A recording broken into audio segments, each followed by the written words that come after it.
Recording in progress.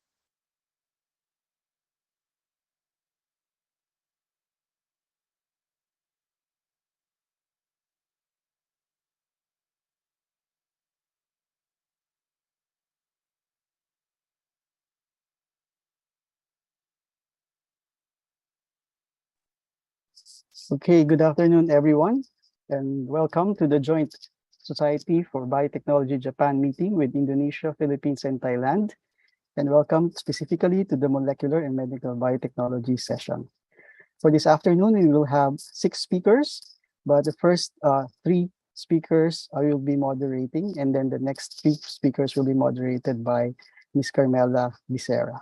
I am Crisanto Lopez, and I will be moderating this particular first half of the session. Okay, so I think we can already start. For the first speaker, we will be listening from Dr. Ron Leonard D. He is a molecular microbiologist who studies bacteriophages and the viral resistance and the vast biosynthetic potentials of bacteria. He earned both his undergraduate degree in molecular biotechnology and doctoral degree in microbiology from the University of Otago, New Zealand, and he received a postdoctoral fellowship at the prestigious Max Planck Institute for Terrestrial Microbiology in Germany, where he worked on the experimental evolution of E. coli. Now, Dr. D has ongoing projects funded by the Department of Science and Technology of the Philippines, which includes the development of easily deployable molecular diagnostics platform utilizing the CRISPR-Cas technology for the rapid detection of SARS-CoV-2 and TB, and the bioprospecting studies for novel biosynthetic genes of uncultivable soil bacteria via metagenomic mining and third-generation sequencing technology.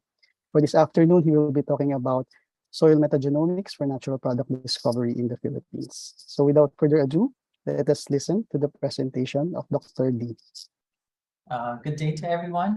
First of all, I would like to thank the organizers of this meeting, particularly the representatives of the Philippine Society for Microbiology, for inviting me to give a talk about my current work in the subject of medical biotechnology.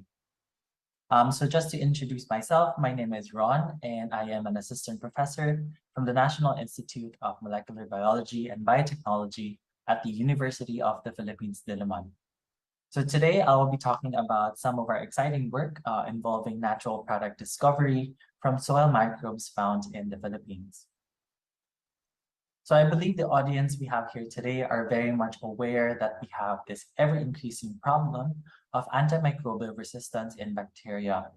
So AMR is extremely problematic because these are infectious diseases that are no longer treatable by our current line of antibiotics. Furthermore, the rate at which we are discovering new antibiotics is barely catching up with the rapid emergence of AMR. So it was forecasted in a report commissioned by the UK government that by the year 2050, if there will be no changes in consumer behaviors for antibiotic use and no other drugs will be discovered, an estimated 10 million people could die from these multi-drug resistant pathogens. And therefore, it is crucial that we innovate to find new antibiotics or chemical scaffolds that would spur the drug development industry globally. So I hope I could persuade everyone today that the natural world is one of our best source for innovations. So many of our antibiotics are actually sourced from nature and particularly from bacteria. So we all know the serendipitous discovery of Alexander Fleming back in 1928, which actually led to our understanding that microorganisms produce compounds that inhibit bacteria. So subsequently, from the 1950s to 1960s, many groups looked into soil-dwelling bacteria and from them discovered many antimicrobial compounds. And in fact, 50% of the drugs that we still use today were discovered in this golden era of antibiotic discovery. So unfortunately, a discovery of new antibiotics plateaued and eventually declined as techniques and development pipelines used then only led to rediscoveries of existing compounds. So bacteria, particularly soil-dwelling actinomycetes, are known to be producers of secondary metabolites that have diverse bioactives or bioactivities ranging from antibacterial, anti-cancer, and antifungal properties. So these molecules are usually classified based on their chemical structures, with the most common natural products being polyketides, non-ribosomal peptides, and ribs. So remarkably, these compounds are actually produced by molecular machineries called synthases. And at the genetic level, the synthases are encoded by a set of genes that are clustered together, known as bisynthetic gene clusters. So we can actually attribute two major bottlenecks which greatly affected natural product discovery efforts back in the pre-genomic era. So first, not all bacteria can be cultured, and it is also estimated that only 1% of bacteria can be cultivated in the lab, which definitely leaves a vast 99% of bacteria from nature, which are collectively known as the microbial dark matter or the uncultivable, awaiting to be captured for antibiotic discovery. So second, while generally all bacteria are known to encode for molecular systems that produces antibiotics, many of the systems are actually not actively expressed. So it is obvious that with the tools that we have today, we are now able to tap into this rich natural reservoir more effectively, both to find novel microorganisms and their bioactive compounds. So incorporating modern molecular biology techniques and the advent of genomics, there are two general approaches used to mine the microbial dark matter for natural products. So first, there is a top-down approach wherein we still follow the traditional route of sampling and culturing. And afterwards, we sequence their genomes and mine for their biosynthetic genes. On the other hand, we could also employ a bottom-up approach wherein we use molecular biology to clone the predicted biosynthetic genes and express them using a heterologous host to allow the production of novel compounds. We could also resort to metagenomic-driven workflows wherein we construct and sequence big metagenomic libraries. Here on the left, we can now create recombinant plasmids with random large chunks of DNA from the uncultivable bacteria. And this would actually allow the capture of and expression of the biosynthetic genes, which can then be screened for potential antibiotic activities. Finally, with the advancement of metagenomic or sequencing technologies, we can now sequence the entire microbial community and mine their genomes for novel biosynthetic genes. So with this recent advancement in natural product discovery and with the Philippines being a hotspot for ecological diversity, we started a project to investigate Philippine soils for their biosynthetic potentials. So in particular, we wanted to determine if Philippine soils do indeed house microbes that have novel biosynthetic potentials. So I will be presenting the ongoing work from my lab, particularly works from two of my excellent master's students. So to begin with, we collected soil samples from two areas with opposite levels of populational densities and urbanization. So we reasoned that it could be good to compare if there would be stark differences using soils from different areas of urbanization, as different environmental factors could actually contribute to the microbial community. So we collected soils from our campus, which is situated in the heart of the bustling Quezon City.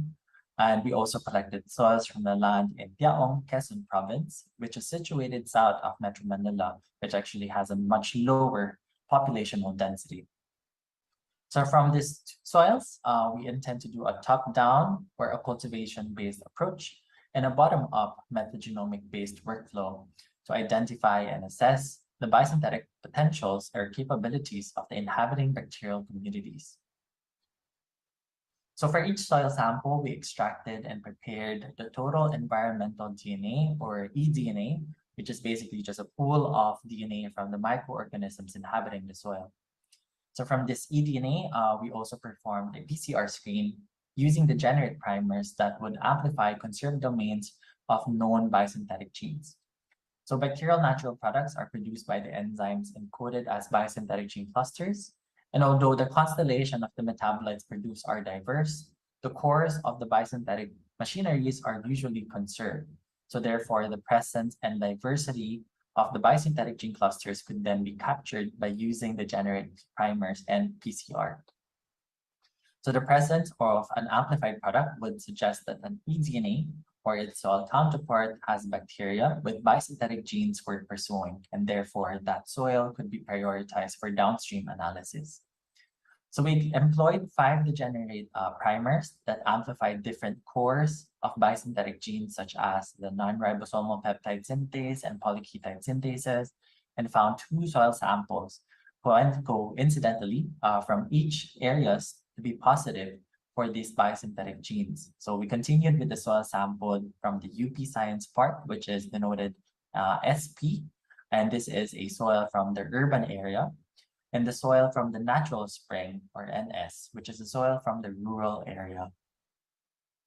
So now, employing a top-down approach, we enriched for and isolated bacteria, particularly actinomycetes, from the 2 priority soils and subjected each isolate for their antimicrobial properties.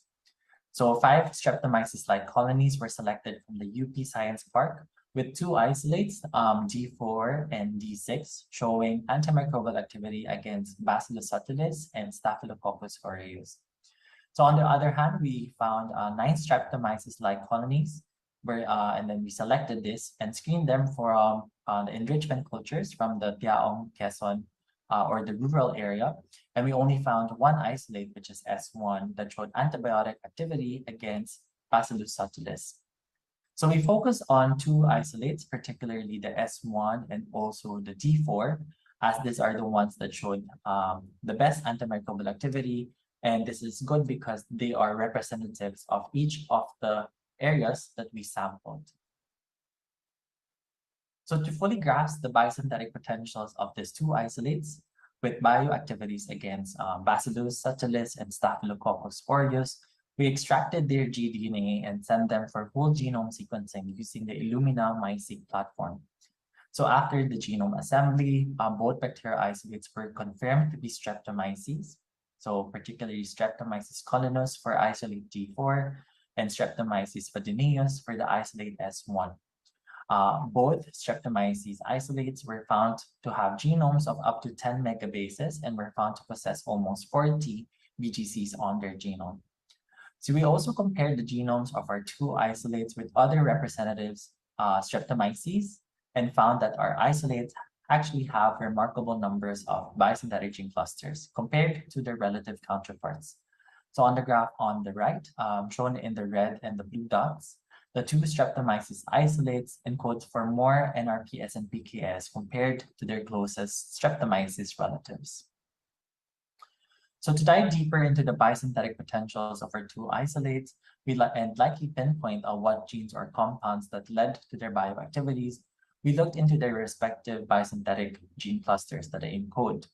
So again, since both isolates possess quite a number of biosynthetic gene clusters, it will be very difficult for us to infer which biosynthetic gene clusters was really responsible for their bioactivities, and therefore metabolite screening should be employed for us to identify that compound particularly. So we do know that the supernatants of the Streptomyces isolates actually show responsible for their antibacterial activities, and therefore the compounds should be identified from there. So just to highlight some of the notable biosynthetic gene clusters that we identified, so seen in this figure are 2 biosynthetic gene clusters from the Streptomyces colonus, or the D4 isolate, which is the isolate from the urban soil sample. So at the top, we identified a NRPS that is predicted to produce a kinomycin compound known as triostin A, which is a compound that intercalates to DNA and interferes with DNA replication. So this is a family of compounds known to have diverse activities, such as antibacterial and anti-tumor activities. So another notable biosynthetic gene clusters that we found is this polyketide compound known as ajudazole, which is a potent respiratory chain inhibitor that is common in the literature. So similarly, we also found diverse biosynthetic gene clusters in Streptomyces vadineus, which is the rural soil isolate.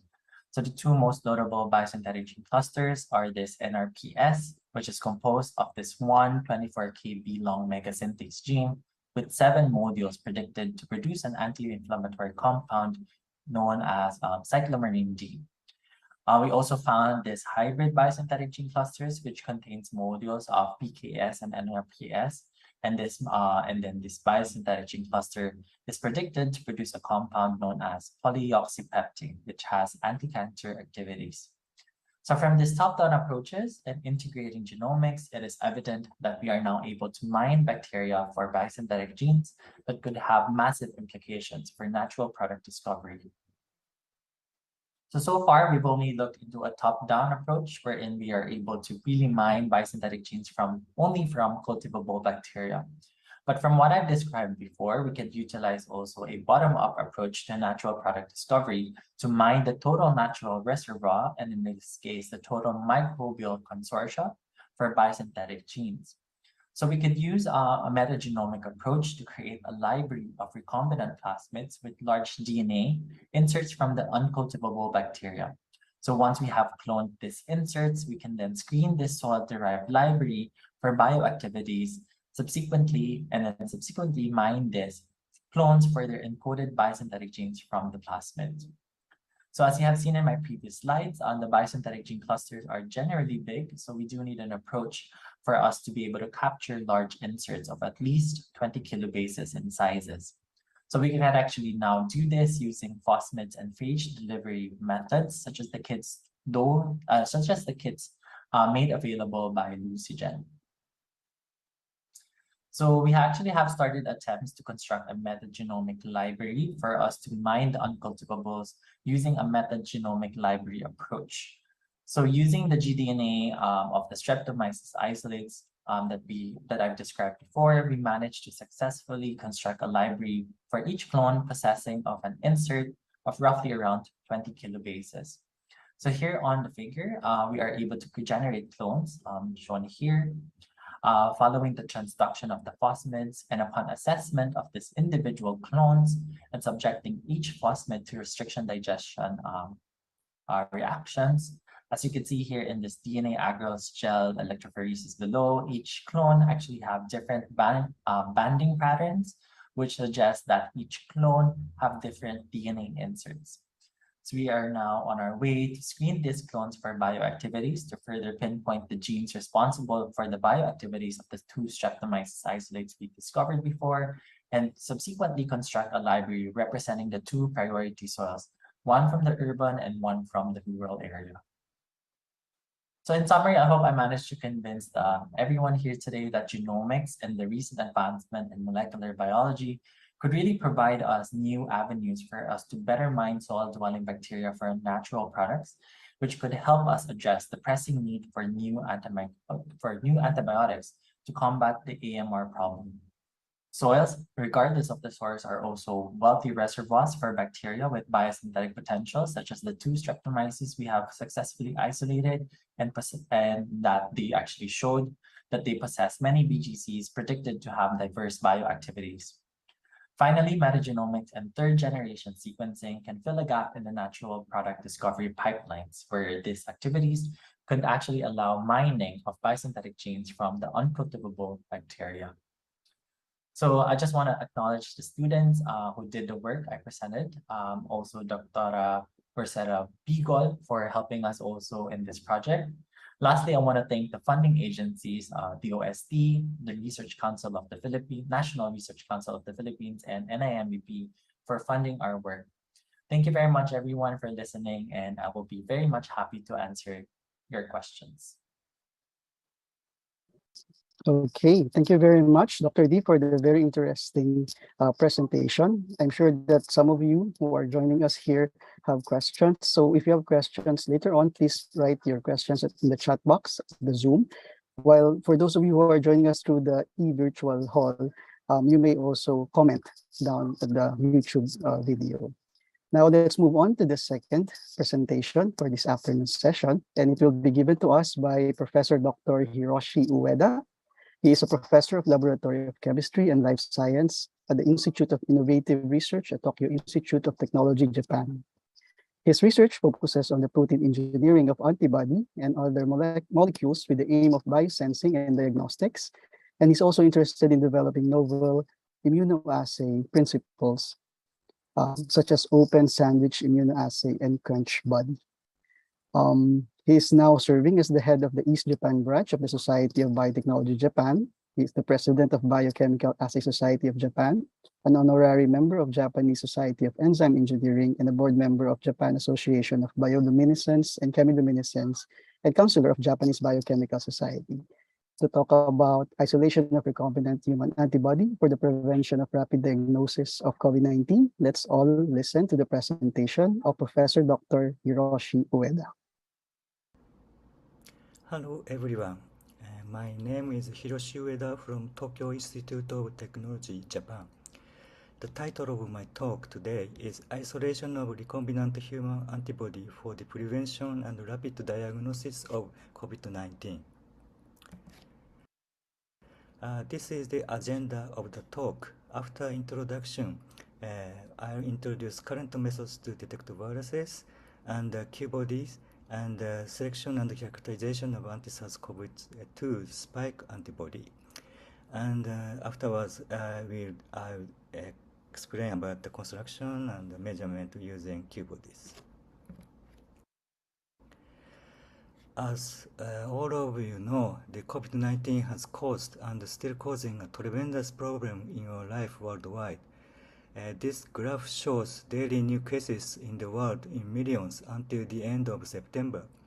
And the total cases up to now is reported to be more than 600 million. And this totals more than 6 million. Total doses of vaccine given are more than 12 billion.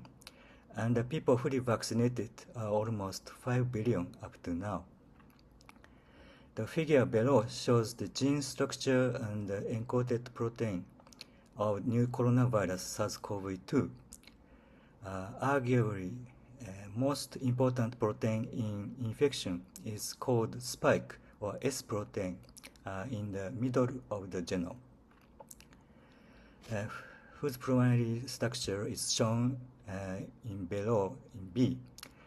At the time of infection, the S protein binds with angiotensin converting enzyme S2 expressed on the host cell at the receptor binding domain, RBD. And help of another protein, TMPRSS2, the structure of S protein is deformed and cleaved to S1 and S2. And the viral RNA is introduced in the host cell. Another important viral protein called N or nuclear protein binds to this RNA and stabilizes it. To detect viruses and its infection, usually PCR tests are utilized to detect viral RNA. However, although the sensitivity is high, the PCR test is costly and usually needs more than several hours to get the result. On the other hand, so-called antigen tests using antibodies for N protein are utilized as rapid tests. This immunochromatography-based test is handier and less costly, and the result can be obtained in around 15 minutes. However, the result is not quantitative, but rather qualitative, and the sensitivity is lower than that of PCR. To make a faster and cheaper antigen detection method, we decided to use an immunosensor called quench body or Q-body. This quench body, Q-body, was developed by our group recently, which is cytospecifically fluorescence labeled antibody fragment.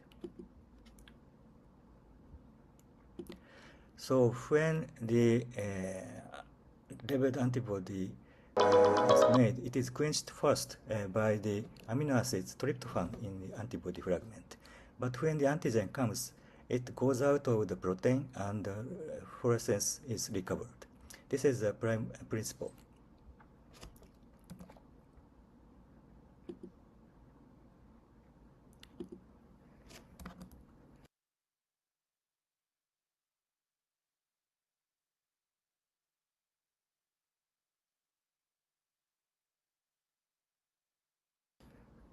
Before making Q-body to new coronavirus, we have already made a Q-body for influenza virus using the antibody gene for the HA protein of H1N1 influenza virus. we could detect HA protein at nanomolar concentration. The measurement was quick, and especially this double ATO 520 labeled Q-body showed high response. At that time, we thought that we can make a mask coated with Q-body, which the name is MaskQ. Anyway, we tried to make a similar system using recombinant antibodies against new coronavirus. To make such Q-body, we selected antibody from the phage display library called Tomlinson I and J. So we coated the tubes with the antigen SARS-CoV-2 spike S1 protein isolate from Wuhan. After selection rounds, 2 rounds or 3 rounds, several clones A2, A3, and especially A7 was found to specifically bind to the S1 protein.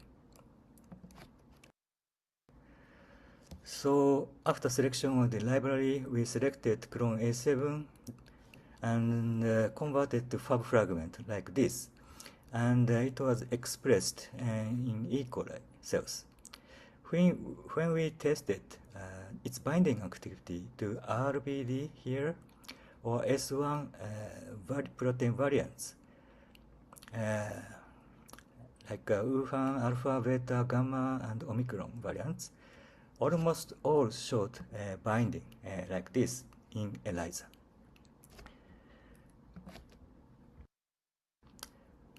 Then we measured the binding affinity of A7 Fab using biolayer interferometry, BLI, to determine its kinetics.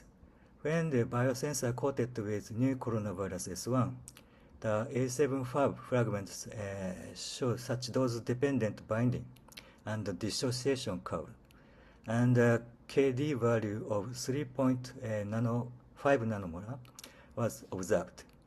Also, the inhibition of S2 binding by this antibody was tested. On the right hand, by immobilizing S2 and tested the binding of S1 protein in the presence of increasing amount of Fab A7. The dose response curve below clearly showed strong inhibition of binding at nanomolar level, suggesting the possibility that this human antibody can be used to neutralize viral infection.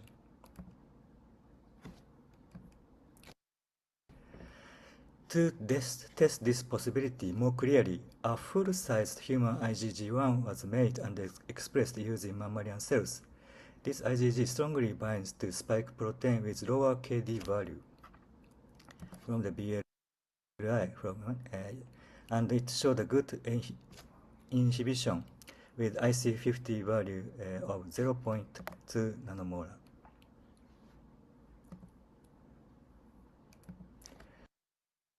Next, the Fab A7 fragment was converted to Q-bodies. The purified Fab A7 was labeled with one of 2 dyes ATO 520 or TAMRA at the N-terminal 2 positions like this, and its antigen binding activity was tested. Because ATO 520 label Q-body showed higher antigen dependent binding activity, the performance of ATO 520 labeled Q-body was tested. So this is showing the detection of pseudovirus by ATO labeled Q-body. So this is a scheme, and this is showing the effect of addition of guanidine hydrochloride denaturant. It showed the increased fluorescence. It's a potential of this Q-body. And by adding pseudovirus like this, the spectrum showed increased fluorescence, and the dose response showed that this antibody has clearly, this Q-body shows increased response, and 10 to the 5 milliliter pseudovirus was detected. So this is the first summary. A high-affinity anti-SARS-CoV-2 spike protein antibody A7 was obtained from human synthetic antibody library. And A7 IgG showed potent virus neutralization activity. A7-based Q-body could detect 10 to the 5 per milliliter pseudovirus, and sub-nanomolar level of S protein in saliva was also detected in 5 minutes, which is not shown here. But recently, the results are reported in this paper, so please look at this. But however, there are some problems in this system. One is the amount of spike protein might be lower than the nuclear protein. And also, sensitivity depends on the variants. When the new variants appeared, this system might not work properly. To solve these problems, because normal antigen tests detect N protein, next we tried the detection of M protein. To save time, this time we used an antibody named nCoV396 with known structure and sequence. And it is also known that this antibody has good binding affinity. The structure of the Q-body will be like this. And we made 3 types of Q-bodies, Habitats double-labeled Q-body with 3 types of dye. In this case, although good fluorescence labeling was performed, double Tamra labeled Q-body on the left showed the best response when added with 50 nanomolar N protein.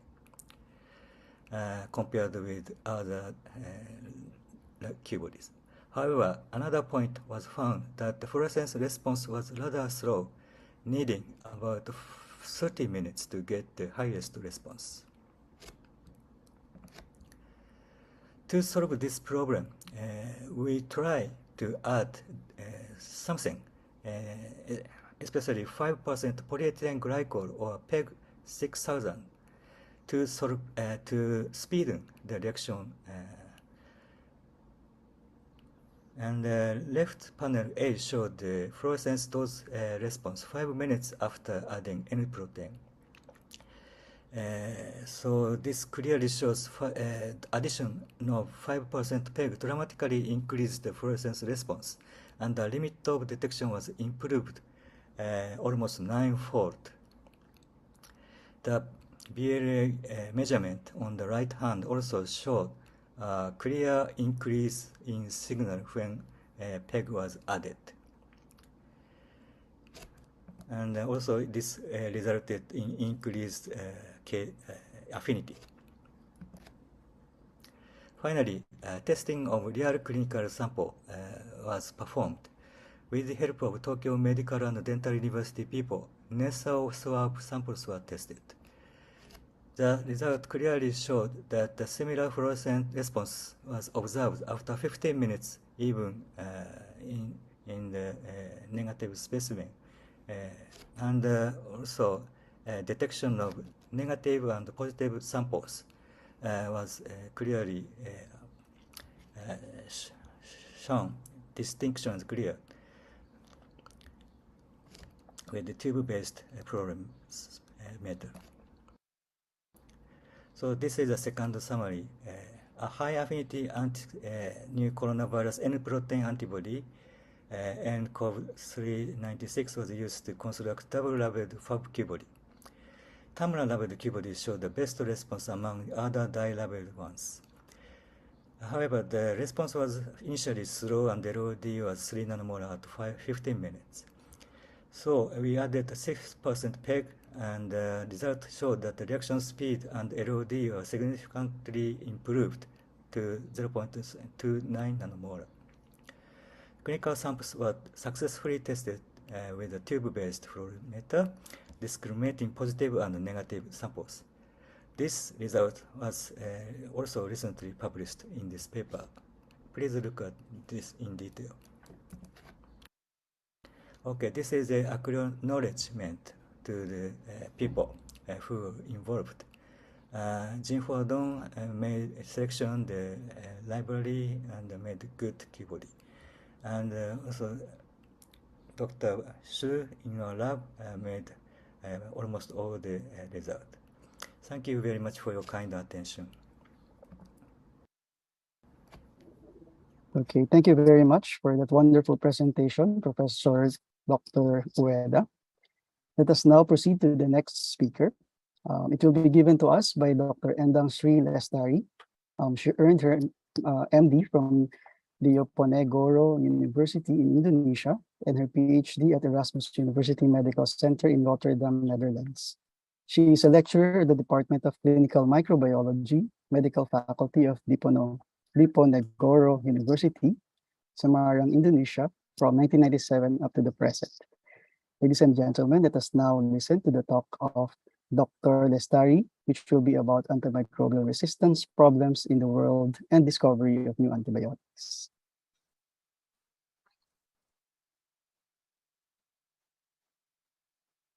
Thank you very much. Good afternoon, ladies and gentlemen. I would like to introduce myself. My name is Endang Sri Lestari. I am from Department of Clinical Microbiology, Medical Faculty, Diponegoro University, Semarang, Indonesia. Today, I would like to present my paper with title Antimicrobial Resistance Problem in the World and Discovery of New Antibiotics.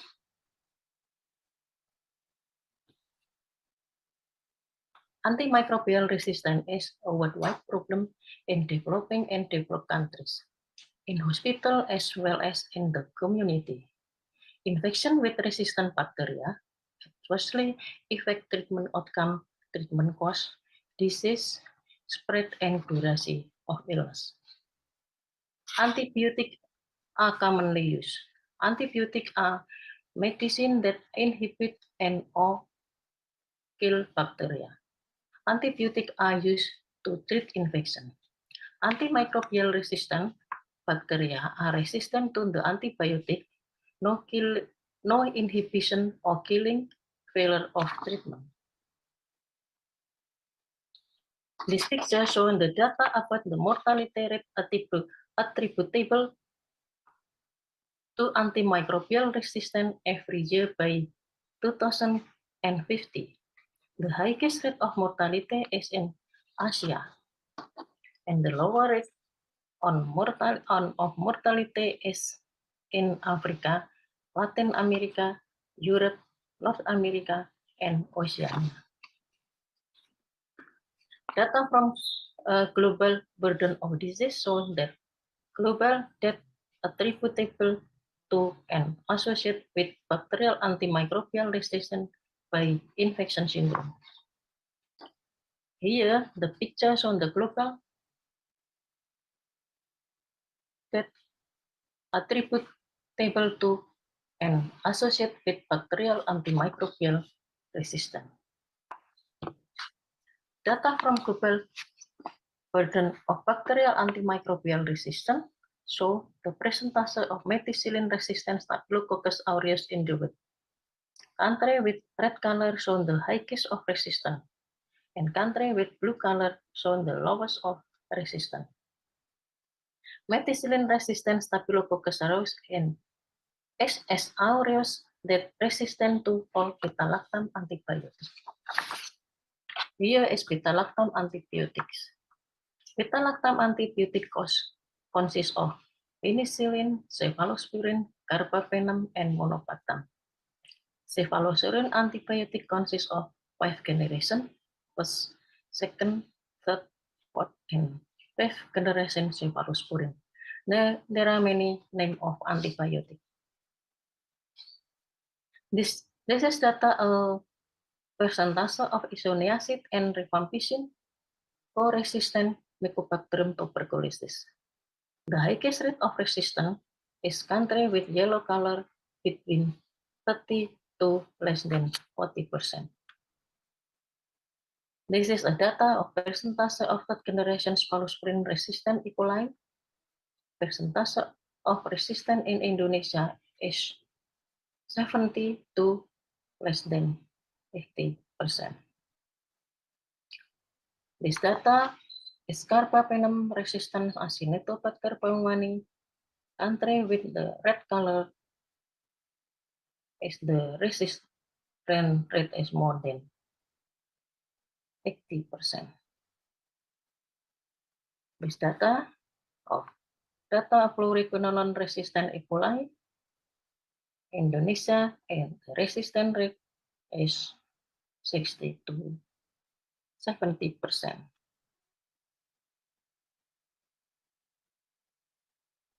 This one is carbapenem resistant Klebsiella pneumoniae in the world. Indonesia is green, it means that resistant rate is 10 and to less than 20%. This is the data third generation cephalosporin resistant Klebsiella pneumoniae, and the red color shows the highest rate of resistance. From our study, European antibiotic resistant surveillance system reported the proportion of invasive E. coli and Klebsiella pneumoniae isolate resistant to third generation cephalosporin. Black color shows the highest resistance among isolate more than 30%. From the global result of antimicrobial resistance GRAM project, the rate of resistant pattern of fluoroquinolone resistant E. coli, country with red color shown the highest rate of resistance. Key causes of the antimicrobial resistance: over prescription of antimicrobial, shortened course of incomplete compliance with antimicrobial treatment, antimicrobial overuse in livestock and fish farming, poor infection control in healthcare setting, poor hygiene and sanitation, and limited discovery of new antimicrobial. How about Indonesia to combat the antimicrobial resistance? In 2001, WHO launched the first global strategy to counter this phenomenon. One of the recommendations is to monitor trend in antimicrobial resistance using standardized microbiological method. AMRIN study is group of study to combat antimicrobial resistance in Indonesia. Our study is performed in 2 cities of island of Java, in Semarang, Central Java, and Surabaya in East Java, between 2001 to 2004. Antimicrobial resistance in Indonesia, or AMRIN study, is collaborated research between 5 universities since 1998. Leiden University Medical Center Leiden, Erasmus University Medical Center Rotterdam, the Netherlands, Radboud University Medical Center Nijmegen, the Netherlands, Erlangga University, Dr. Sutomo Teaching Hospital, Surabaya, Indonesia, Diponegoro University, Dr. Karyati Hospital, Semarang, Indonesia. AMRIN study was part of the scientific program for Indonesian Netherlands. The objective of AMRIN study is to review antimicrobial resistance Southeast Asia, measure the antibiotic resistance in Indonesia, assess the risk factor for resistance, study molecular epidemiology of resistance, assess the mechanism of resistance. The other objective of AMRIN study is the quality of and quantity of antibiotic usage and infection control measure. Here is data of prevalence of methicillin-resistant Staphylococcus aureus, MRSA, in South Asian countries from systematic review from 1995 to 2007. The highest prevalence of MRSA is in Singapore. This is the data of prevalence of penicillin producing gonorrhea in South Asian countries. Gonorrhea is among the most prevalent sexually transmitted disease in the world. Data of antimicrobial resistance in Neisseria gonorrhoeae have been reported from Indonesia, Thailand, the Philippines, Brunei, Laos, Malaysia, Singapore, and Vietnam. Here are prevalent data of ASPL, extended spectrum beta lactamase, producing E. coli in Southeast Asian countries. Available data is from Thailand, Vietnam, Malaysia, Singapore, and Philippines. This figure is study on the prevalence of ASPL producing Klebsiella pneumoniae, the highest prevalence of ASPL producing Klebsiella pneumoniae in Singapore. Basically, our study was population-based study. We collected indicator organisms, but we did not collect the clinical isolate. 4,000 individuals were targeted for the study. Nasal swab web culture for Staphylococcus aureus and rectal swab web culture for E. coli. Study population in this study was divided into 4 groups in 2 cities, Semarang and Surabaya. Healthy individual, patient visiting primary healthcare center, patient on admission to the hospital, patient on discharge from the hospital. This figure shows the antimicrobial resistance rate among E. coli in Indonesia. The resistance rate increased from healthy individual to patient visiting puskesmas or public health center or primary healthcare center, then patient to on admission to the hospital, finally the patient discharged from hospital. The resistance rate is highest than other group. But for Staphylococcus aureus, the resistance rate is varied from the healthy individual to discharged patient. This is a model or emergence of the spread of resistant microorganisms throughout different sectors of society. Light gray box represent the susceptible population of microorganisms, whereas the dark gray boxes represent the their resistant mutant. The Greek letter represent the rate of transmission between the various microorganism population. Exit arrow indicate the microorganisms are eradicated from each of the microbial population, whereas cross-border trafficking implies that resistant and susceptible strain may travel across mid-border.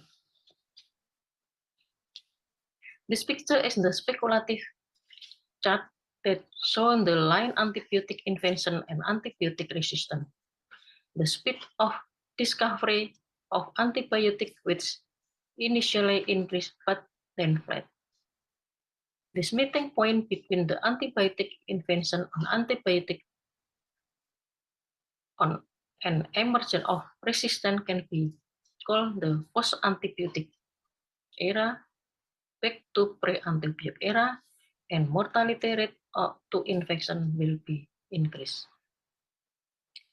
This picture shows the timeline of antibiotic deployment and resistance. This picture shows year the antibiotic was discovered and year of the antibiotic observed. This picture is the graphical abstract that shows today as MTR, multi-drug resistant organism or multi-drug resistant bacteria. If we do not intervention, next 2050 will be pandemic of antimicrobial resistance. If we do intervention, next 2050 antimicrobial resistance will be decreased. What we will do? In Indonesia, many studies on antibacterial activity have been published, but there is still many that are only 2 in vitro studies, not yet in phase 2 to phase 4. This figure shows the evolution of the total antibiotic pipeline and the antibiotic pipeline stage of development, which include clinical trial ranging from phase 1 to evaluate safety, phase 2 to assess the effectiveness and safety, phase 3 to gather statistically significant data on safety, effectiveness, and benefit versus risk. Submission of a new drug application for marketing approval, and lastly, phase 4 for post-marketing surveillance. The problem with antibiotic drug discovery is that it takes a long time and success rate are lower than that for other drugs.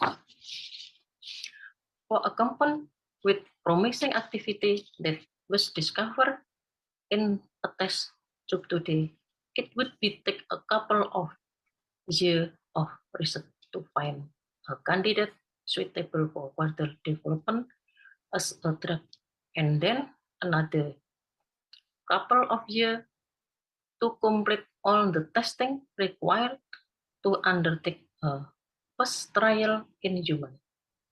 If the project is lucky, the 3 stages of human clinical trial needed to get a drug approval may be completed within 5 years, but existing antibiotics have often taken more than 10 years. So, from initial identification of a promising new compound, it will be 10 to 15 years before the new antibiotic is available to be used to treat bacterial infection in humans. Conclusion, antimicrobial resistance is rapidly increasing, spreading in Japan. But a few large pharmaceutical companies are diving into antibiotic research. New antibiotic is urgently needed. New antibiotic can be discovered. Thank you. Okay, thank you very much, Dr. Endang Sri Lestari, for presenting to us the current initiatives on the antimicrobial resistance research in Indonesia and, of course, in the world. At this moment, I'd like to invite our 3 speakers, Associate Professor Dr. Ron Leonard D., Professor Dr. Hiroshi Ueda, and Dr. Endang Sri Lestari to join us for the live question and answer session for this afternoon. And so for those of you who have questions, please write them in the chat box if you're joining the Zoom. But if you're joining us in the virtual session hall, you may write your questions as comments under the YouTube video. So I already saw one question, and it was for Professor Hiroshi Ueda, and maybe you can expound on the question and the answer from Dr. Listio Ridi from Indonesia. The first question is, Yes. It is very interesting to be informed that Japan had created a mask with antibody anti-COVID-19 virus. How long is its capacity last? And the second question is, for your latest work, do you also seek or think for the application of your newly developed antibody as a mask coat, and will the PEG supplemented would affect on its efficiency if the antibody is applied as a mask coat? So maybe Professor Hiroshi Ueda can further expound on his answers in the chat box. Thank you very much for the question. And actually, I wrote something. And yes, but yeah, answer is it is still under development. Sorry, but we hope that such mask will give more stronger signal compared with other systems when we add the PEG on the mask. And also, yeah, in Japan, other group also report similar system, but that system is only capable of detecting virus after washing, like ELISA. So I think it's still such necessary. Yeah, we have to develop such mask in near future. Thank you very much. Thank you, Is it, Professor is it, Ueda. Yes, is it Dr. okay to? Listalin. Yes, you may follow up your question. はい。はい。ありがとう、小岩先生。But as we know that wearing mask is a kind of tradition in Japan, not only because of COVID, but in the autumn season we start to wear mask. But then how long the mask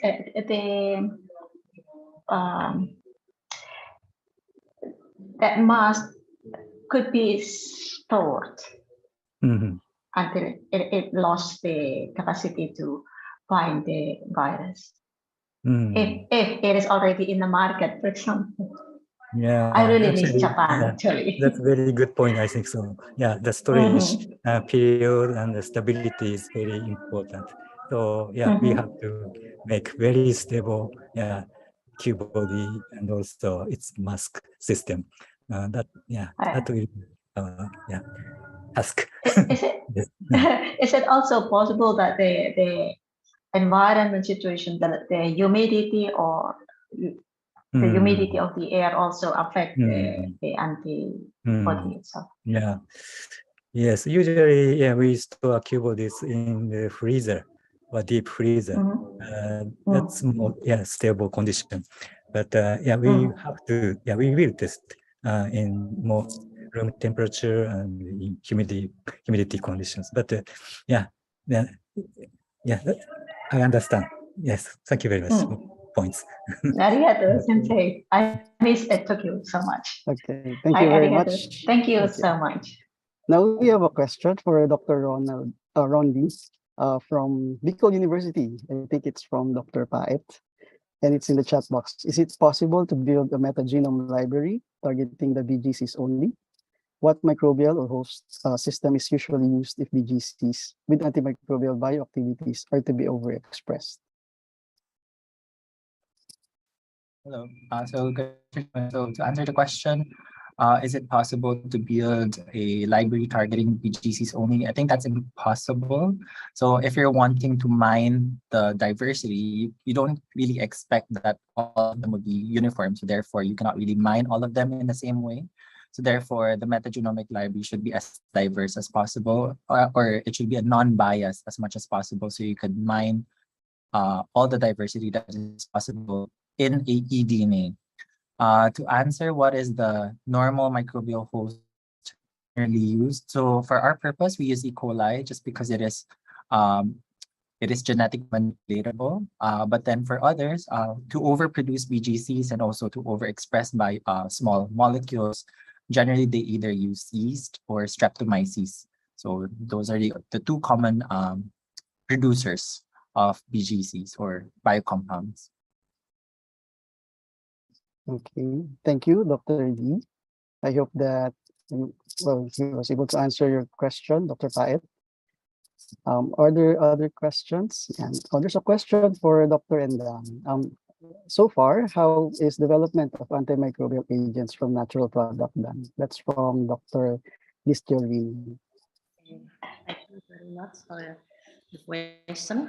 In Indonesia, I read many papers and published in the national journal in Indonesia. Many papers do research about the natural product, not only in the in vitro study and in vitro, but we need I am from medical, my expert in medical doctor.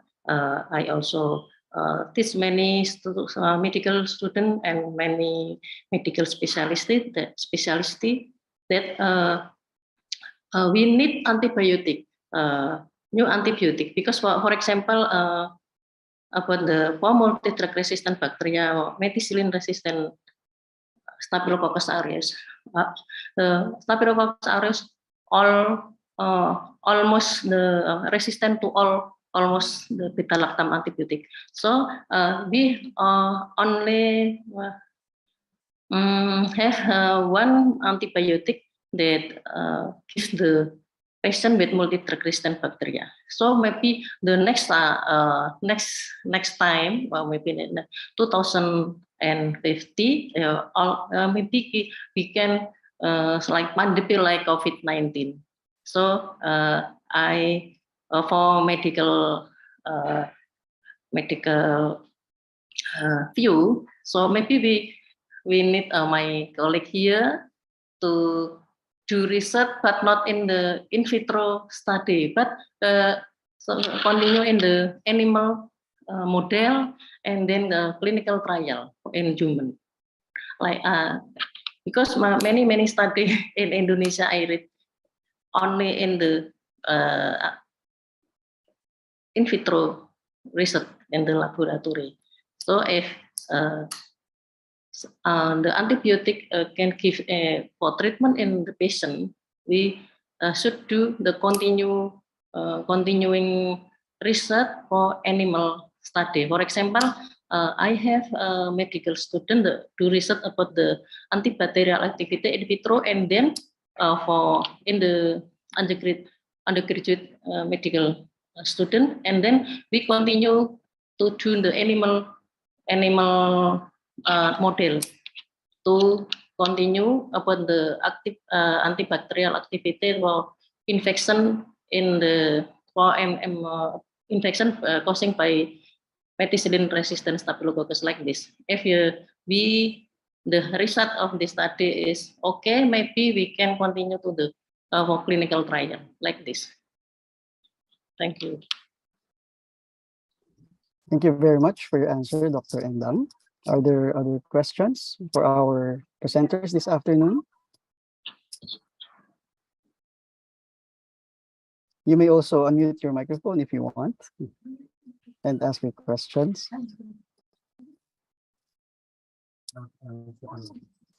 Yeah. We have, I think, time for one more question.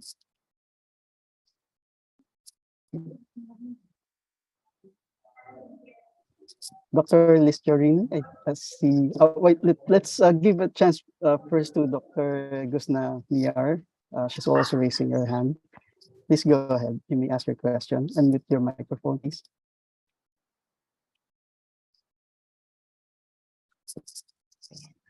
Thank you very much for this opportunity, and I would like to ask for the Dr. Rond. And thank you very much for the fantastic talk.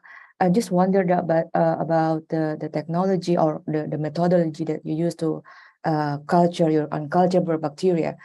Do you ever wonder to use iChip technology, and if not, why? Because I don't really, I'm not an expert in this kind of field, but I'm quite because of this is related to the antimicrobial resistance in searching of the new antibiotics. So it's quite interesting to hear about you talk. Thank you. Right. So just to answer that question, so iChip, yes, that's right. So iChip has been used for improved cultivation of uncultivable bacteria. What we're trying to do, so most of the platform or the pipeline work that we're doing is very similar to what Sean Brady and Rockefeller has done. So it's really fully metagenomic driven. So how we sort of, iChip is really still trying to culture. So it's just improving what hasn't been cultured before. But what we're trying to argue is that if you're going to do a DNA extraction from a soil sample, you should be able to still get the genomic DNA from those bacteria that hasn't been cultured in iChip. So in our particular method with metagenomics, if you're going to do the metagenomic, the functional library, then you should be able to capture that in the library pattern. Similarly, you could also sequence now that eDNA deeply using third generation, or you could also do a hybrid sequencing wherein it's coupled by short read, and then you have third generation, which as your scaffold. So you have more chances of getting those biosynthetic gene clusters with the metagenomic approach rather than doing an iChip. But it's not to deter that iChip is not good. It's just that it's two different approaches, one using more cultivation based, and then the other one is more of a non-biased approach of just harnessing the sequences. And then if you're able to find one, you could just synthesize it, or you could just have a way to be able to clone that segment. So that's where functional library plus sequencing can actually go hand in hand for biosynthetic gene cluster mining. To answer that question. Okay, thank you. I'm not really expert in metagenomic area, so well, it's quite explainable. Thank you. Yeah. Okay, thank you very much. Unfortunately, that's all the time that we have for this first part of our session in molecular and medical biotechnology. But I would like to request our presenters this afternoon to maybe write your email in the chat box so that if our participants have more questions, then they can contact you directly. Okay. So at this point, I think we are ready to award the certificate of recognition and appreciation to our speakers this afternoon. So let me read the citation of the certificate. So the Joint Society for Biotechnology Japan meeting with Indonesia, Philippines, and Thailand, ASEAN plus Japan Consortium for Microbiology and Biotechnology, certificate of appreciation is presented to Dr. Ron Leonard VD for sharing the valuable knowledge as a resource speaker in the symposium joint SBG meeting with Indonesia, Philippines, and Thailand, ASEAN plus Japan Consortium for Microbiology and Biotechnology, in conjunction with the 74th annual meeting of the Society for Biotechnology Japan, or SBJ, given this 21st day of October 2022 at Osaka University, Osaka, Japan. Signed by the President, Fukusaki Eiichiro, the Society for Biotechnology, Japan. Thank you very much, Dr. D. The same certificate is given to Dr. Hiroshi Ueda for sharing your valuable knowledge as a resource speaker in the symposium joint SBJ meeting with Indonesia, Philippines, and Thailand, ASEAN Japan Consortium for Microbiology and Biotechnology. Thank you very much, Dr. Ueda. Thank you very much.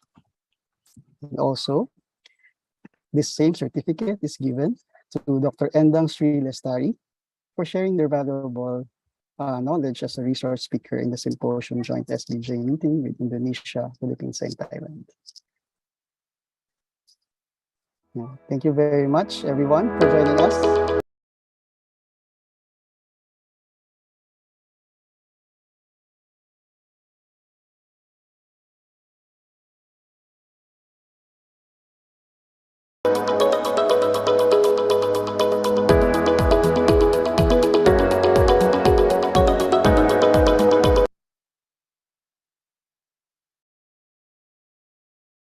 So please come back at exactly 2:30 in Indonesia and Thailand, 3:30 in the Philippines, and 4:30 in Japan. So thank you very much again, and nice to see everyone.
Okay, so good afternoon again, everyone.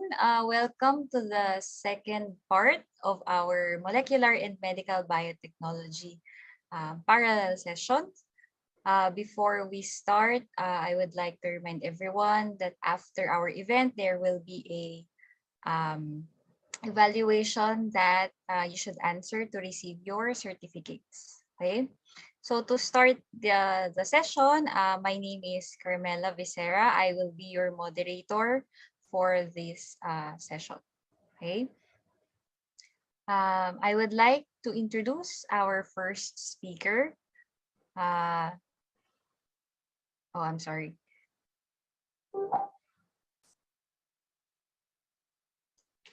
So Dr. Aniar Gusnanyar is from Indonesia. So she is currently working as a researcher at the Center for Biomedical Research, Research Organization for Health, at the Center for Biomedical Research, National Research and Innovation Agency, or BRIN. Okay, so she is also a researcher at the Indonesian Biofilm Collaboration Research Center. And her research interest is in biofilm-related infection, biomaterial-related infection, antimicrobial resistance, and anti-infective strategies.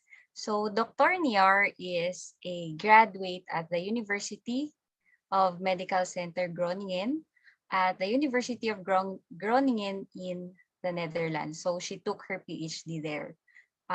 So without further ado, I would like help me in welcoming Dr. Niar with her presentation. Hello, greeting from Indonesia and good afternoon everyone. Thank you very much for this opportunity, and today I would like to present you past, present and future biofilm research to address infection. So biofilm is the ancient way of life for bacteria. They can be seen everywhere, and therefore this biofilm have major impact across different sectors, as we can see here, but mostly detrimental ones. From this figure also we can see that the financial aspect due to the biofilm can be around 5,000 billion USD. And then I will just quickly focus on those three: the healthcare field, which is NEH reported that 80% of chronic infection associated with biofilm, and also responsible for around 65% of nosocomial infection. And don't forget that they can grow on all implanted medical devices as well. Therefore, there is a term called biomaterial associated infection. How about research in the field of biofilm? From this graph, we can see that the research about biofilm has grown over the last 2 decades. And although the term of biofilm was found in the around 1975, the scientists are really attracted to this topic. Started from 2000, that really grow exponentially. And how about the research about antibiofilm itself? And we can see that the research about antibiofilm is just small fractionation of the total research of biofilm.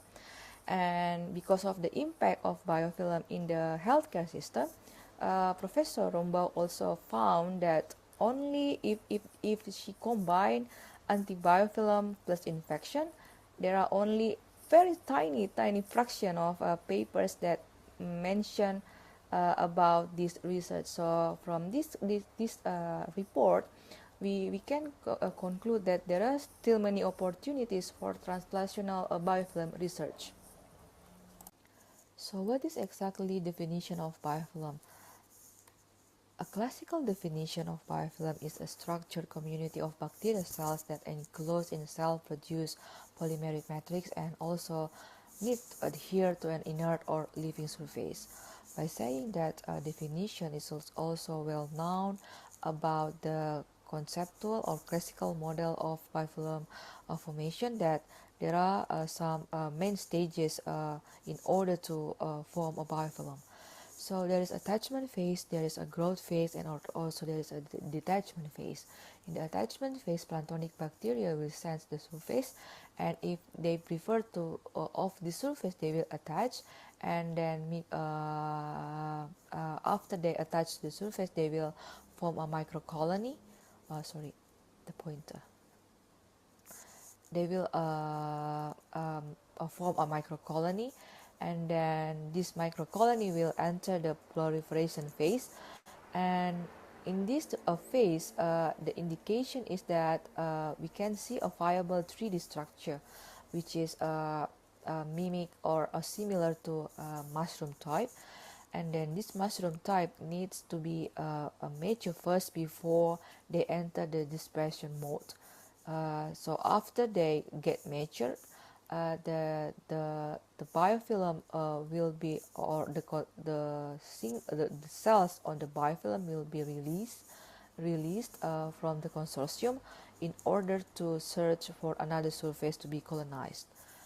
And for the last 2 and 3 years, there is quite a discussion about definition of biofilms. That the biofilm does not really necessarily have to adhere to a surface, because in clinical situation, a mushroom-like structure is also not being identified in vivo biofilm. So for this model, there is a expanded conceptual biofilm formation.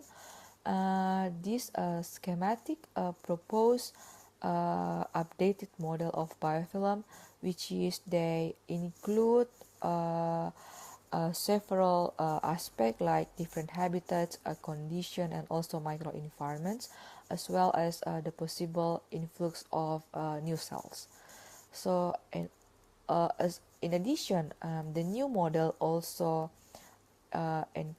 encompasses both surface attached, this one, and the non-surface attached in the inner ring, this one. But there is a possible exchange between these two.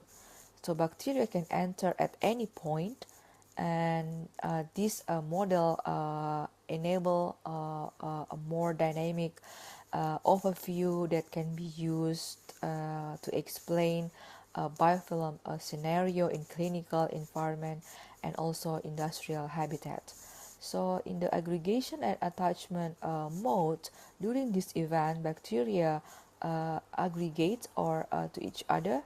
We can see here, and also can attach to a biotic here, or non abiotic surface here.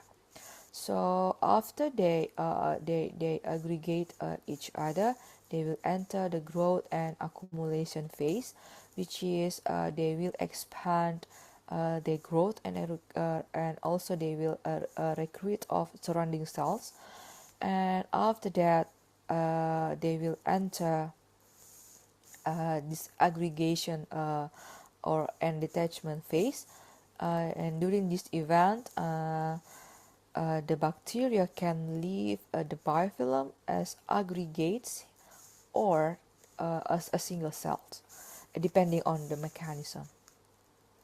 So one of the main components of biofilm is the matrix, and then this matrix in vitro biofilm can account for over 90% of the biomass, and the rest being cells and also large of water.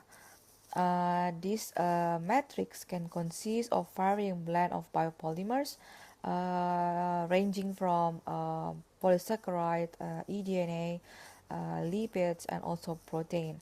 And this matrix is also well known as extra polymeric substances, or EPS.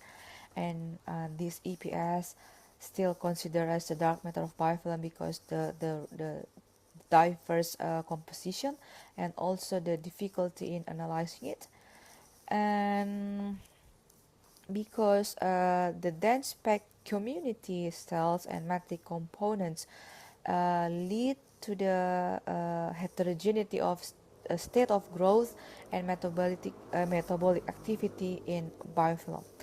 So we can see here from the picture that from the left is the diffraction of growth rates from the top to the bottom in a biofilm, which is from the central to the deeper region will have a very slow up to non-growth phase, and also from the right picture we can see that the most in vitro biofilm, the limiting factor is slow and inhibited diffusion of molecules through the biofilm, because there is like some protective matrix here.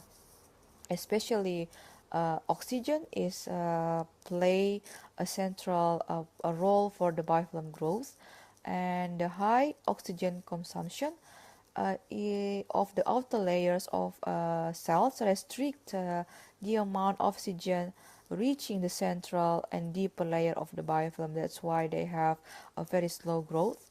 And what is the implication of this heterogeneity is that antibiotic tolerance and resistance, and also immune evading of biofilm from the ability of biofilm to immune evade from the immune system.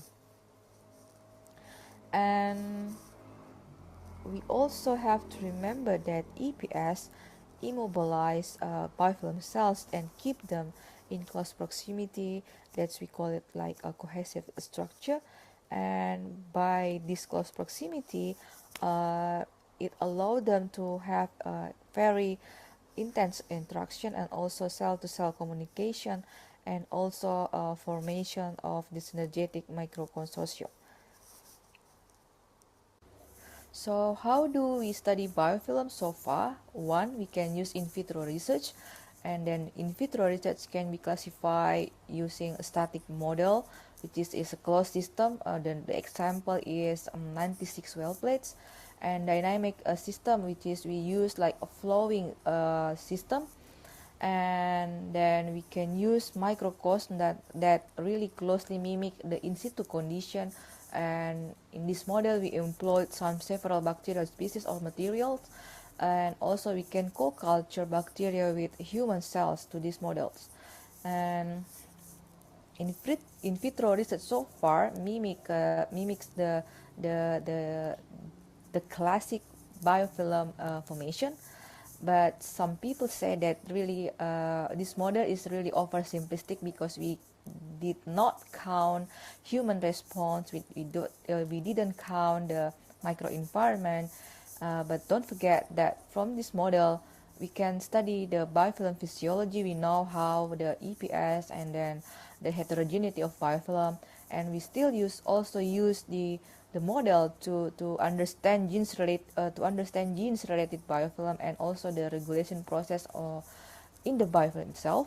And we still use also the classic model to screen antimicrobial agents that maybe have a potential or effect to as antibiofilm. So I will quickly show you the example of in vitro research using static model. In this research, we employ two kind of bacterial strain. One is biofilm former, and the other one is non-biofilm former. We grow them on the top of stainless steel plates, and then for the biofilm former, you see that it has or it mimics the classic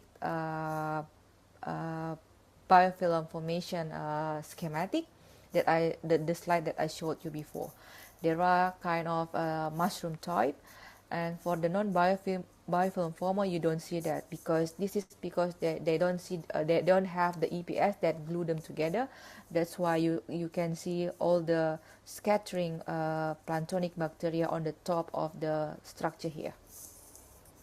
And from the confocal view, you also didn't see the blue. You also don't see the blue staining here in the non-biofilm former, but you see the blue staining, which is reflect the EPS of the epidermidis 3584. And the same is here. This is the after transmission. The donor, you see it quite flattened, and but the structure is still kind of glued together compared to the non-biofilm former, and we expect that it's because the EPS structure influenced the transmission of the biofilm itself. So what's the other model then? We have ex vivo biofilm models, and this is the midway between in vitro and in vivo biofilm models. The concern is that now a lot of animal related welfare is a really great issue, so this is can tackle that issue. We can see here that some part of the from the in vivo is being used to this model. If I remember correctly, this is the port skin, and this is the part of catheter that migrate from the distal to the proximal site. And there is also model called non-mammalian in vivo model, which is employed, let's say, Drosophila melanogaster to mimic the gut microbiota or gut biofilm. And there is also called tissue-associated biofilm models. The familiar one probably the burn wound infection models using mice. And this is one. There is also in vivo models of device-related infection. This can be divided into two groups. Uh, if I remember correctly, there is like site-specific models, which is, and also there is a subcutaneous model. The difference is that when you use site-specific model, you place a part or biomaterial part really close to or really in the same position that that are being used in clinics. But for the subcutaneous model, you only implanted the part of that biomaterial in the subcutaneous model. So you don't really have to, there is no contact between the foreign body to the specific structure or organ. So what is the biofilm strategy so far? And the last few decades, we have seen really comprehensive research about strategies or treatment to prevent, to control, and to eradicate biofilms. From this figure, we can see the biofilm development phases that I also already explained in the previous slide. And there is also anti-biofilm strategies. So actually, you can target or you can choose in which phase you want to stop or prevent the biofilm formation. For instance, you want to stop here, so you want to stop the adhesion of biofilm. That you need to block interaction between bacteria when they sense the surface. So you can use probably inhibitor, a molecule inhibitor to prevent bacteria adhere here, or you can use surface modification in order to prevent bacteria adhere to your surface. And then if you want to enter or prevent to this phase, the adherence one, when they interact between when there is interaction between cell to cell bacteria, you can use, let's say, anti-quorum sensing, so there will no communication between them. And also in this phase, the proliferation and maturation phase, you can attack EPS here by using AMPs or antimicrobial peptides, and you also can use a quorum sensing inhibitor as well. So in after that, in the dispersal phase, you can probably disrupt the biofilm by remodeling the EPS matrix or accelerating the dispersal mechanism. And for the last decades as well, we already know all that antibiofilm agents can be found from natural compounds and also from synthetic organic compounds, and we also have EPS, the targeting system with EPS that molecules that can degrade EPS, because EPS is the main factor of biofilms. And there is also antimicrobial peptides that could be or expected to be enter in EPS or any phase that you want to target. And there is also like antiquorum sensing molecules, and also there is secondary metabolites that also can inhibit the biofilm formation. And for the therapeutic technique, we also already know about nanoparticles that can be targeted to the EPS as well.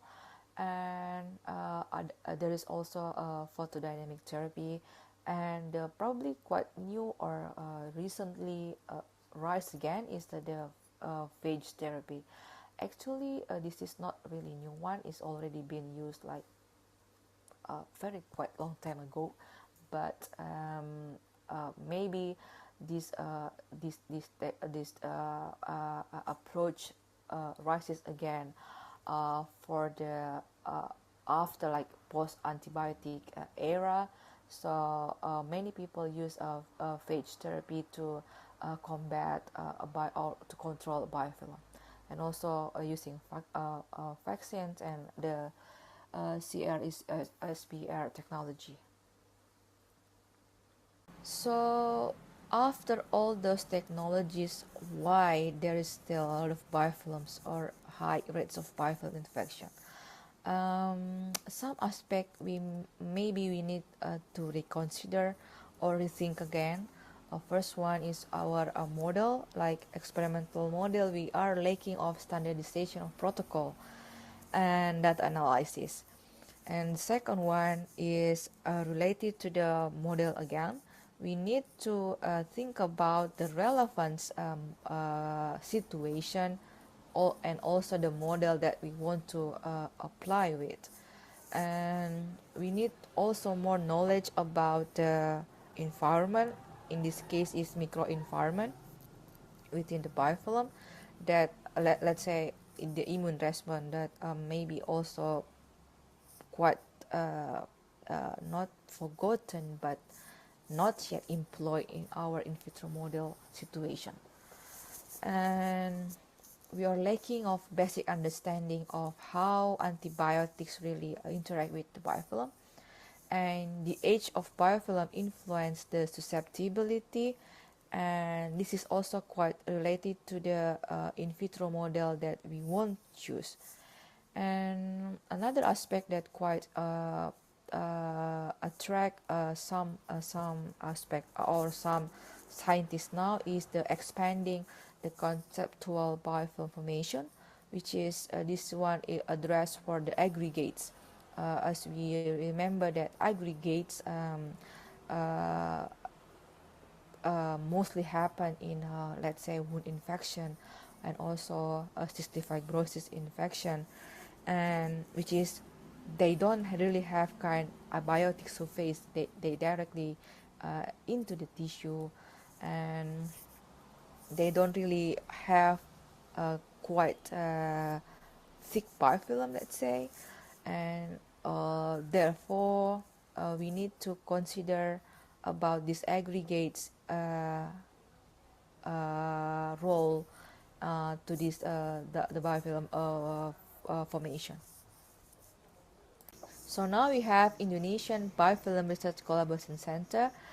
This is really like very new center, which is funded by BRAIN, and it is collaborative center between BRAIN, UGM, or Universitas Gadjah Mada, Universitas Jenderal Sudirman, and Universitas Muhammadiyah Kalimantan Timur, which is UGM is the leader of this center.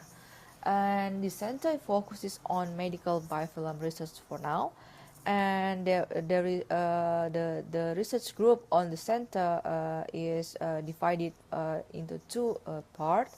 The first one is biofilm-associated infection group, and the second one is drug discovery group. The first one focuses on not focus, but for now the activity is like doing surveillance for pathogen from clinical setting, and we also aim to do like whole genome sequencing for the pathogen that we are collected.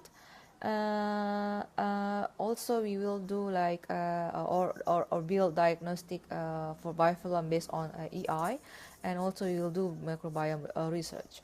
And for the drug discovery group, this group is aiming to utilize biodiversity of Indonesia in order to find compounds or natural compounds for antibiofilm or antimicrobial. And for now, we really open for collaboration. So if you have questions or about this center, you can contact me later, or maybe you also can contact Dr. Puspita. And yeah, we are open for collaborations. So thank you very much for your attention. If you have something to be discussed or you have any questions, you can contact me through email, ResearchGate, or LinkedIn. And I hope you enjoy this fruitful meeting, and have a great day. Bye. Good morning, everyone. So thank you for that very informative talk, Dr. Anyar.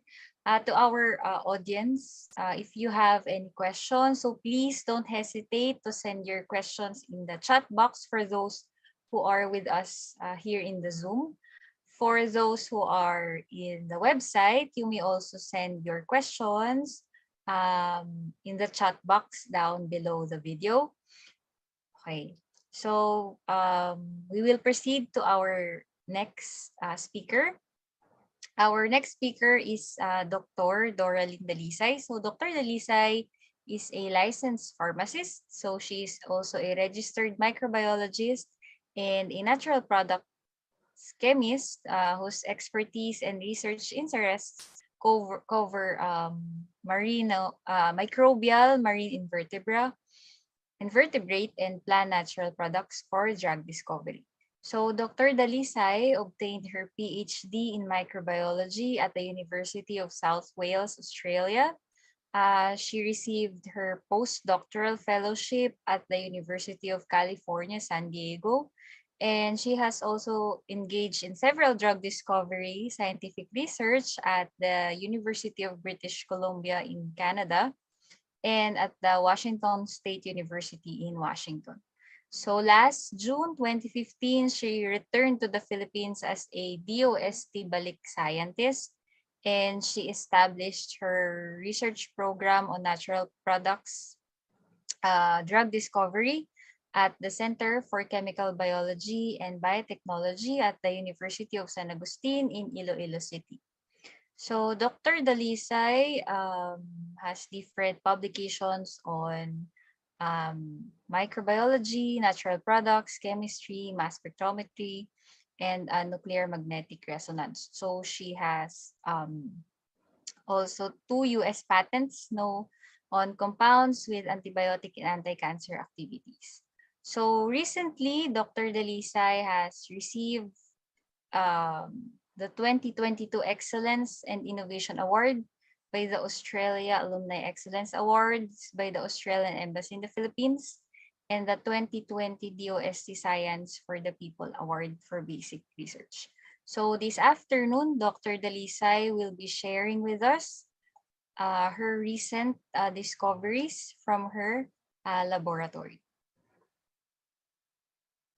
Good morning, everyone. I would like to thank the organizers of the joint SBJ meeting with the Philippines, Indonesia, and Thailand for inviting me as one of the speakers to share our recent advances and research updates related to the molecular and medical biotechnology.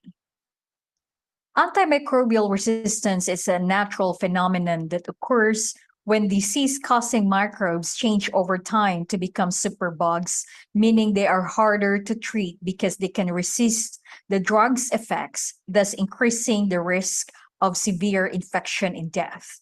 It is projected by the year 2050, drug-resistant microbes will lead to 10 million deaths every year if the problem is not solved. The silent pandemic must be addressed with urgent action now, or the death toll will continue to progress. To help combat antimicrobial resistance, particularly drug-resistant bacteria, we have to discover and develop new antibiotics. Despite the clear need for more antibiotics, such drugs have not been forthcoming as shown in the slide. Fewer new antibiotics are reaching the market, and the last entirely original class of antibiotic was discovered in the late 1980s, which consequently led to the drying up of antibiotic pipeline. Antibiotics are produced by soil bacteria called actinomycetes, and they are considered as the nature's chemical factory because they synthesize compounds to help them combat against their predators and for survival in a very competitive ecological niche. Many of these compounds find use as natural products in medicine, agriculture, and manufacturing. The synthesis of compounds in actinomycetes is driven by biosynthetic gene clusters composed by large multifunctional enzymes that act successively in an assembly line fashion with individual modules responsible for the addition of a functional unit into a growing metabolite chain until the synthesis of the specialized compound is finished.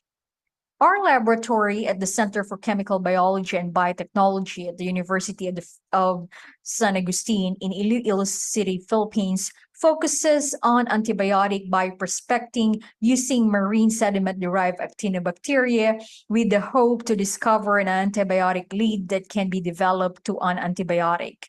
Through the funding support of the National Research Council of the Philippines and the Department of Science and Technology, we collected marine sediments from 23 sites all over the Philippine archipelago, from Batanes to Mindanao, including the Tubataha Reefs National Park in 2017 and 2018. Our laboratory at C2B2 houses a library of more than 3,000 highly diverse marine sediment-derived actinobacteria isolates, and this is an unprecedented and first-of-its-kind collection of diverse marine sediment-derived actinobacteria from the Philippines for drug discovery research. This serves as a biobank for drug discovery in the country, and the presence of this biobank will promote the country's global competitiveness and innovation in the health by discovering drug leads to enhance and extend healthy lives of Filipinos.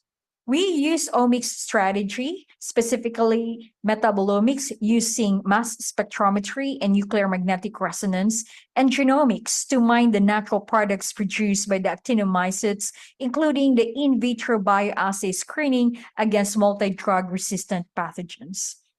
In our work on marine-derived streptomyces studies from the Philippines, recently made its debut in publications, reflecting the rising interest in the Philippine marine streptomyces research as antibiotic lead source. One of our papers was published in Scientific Reports.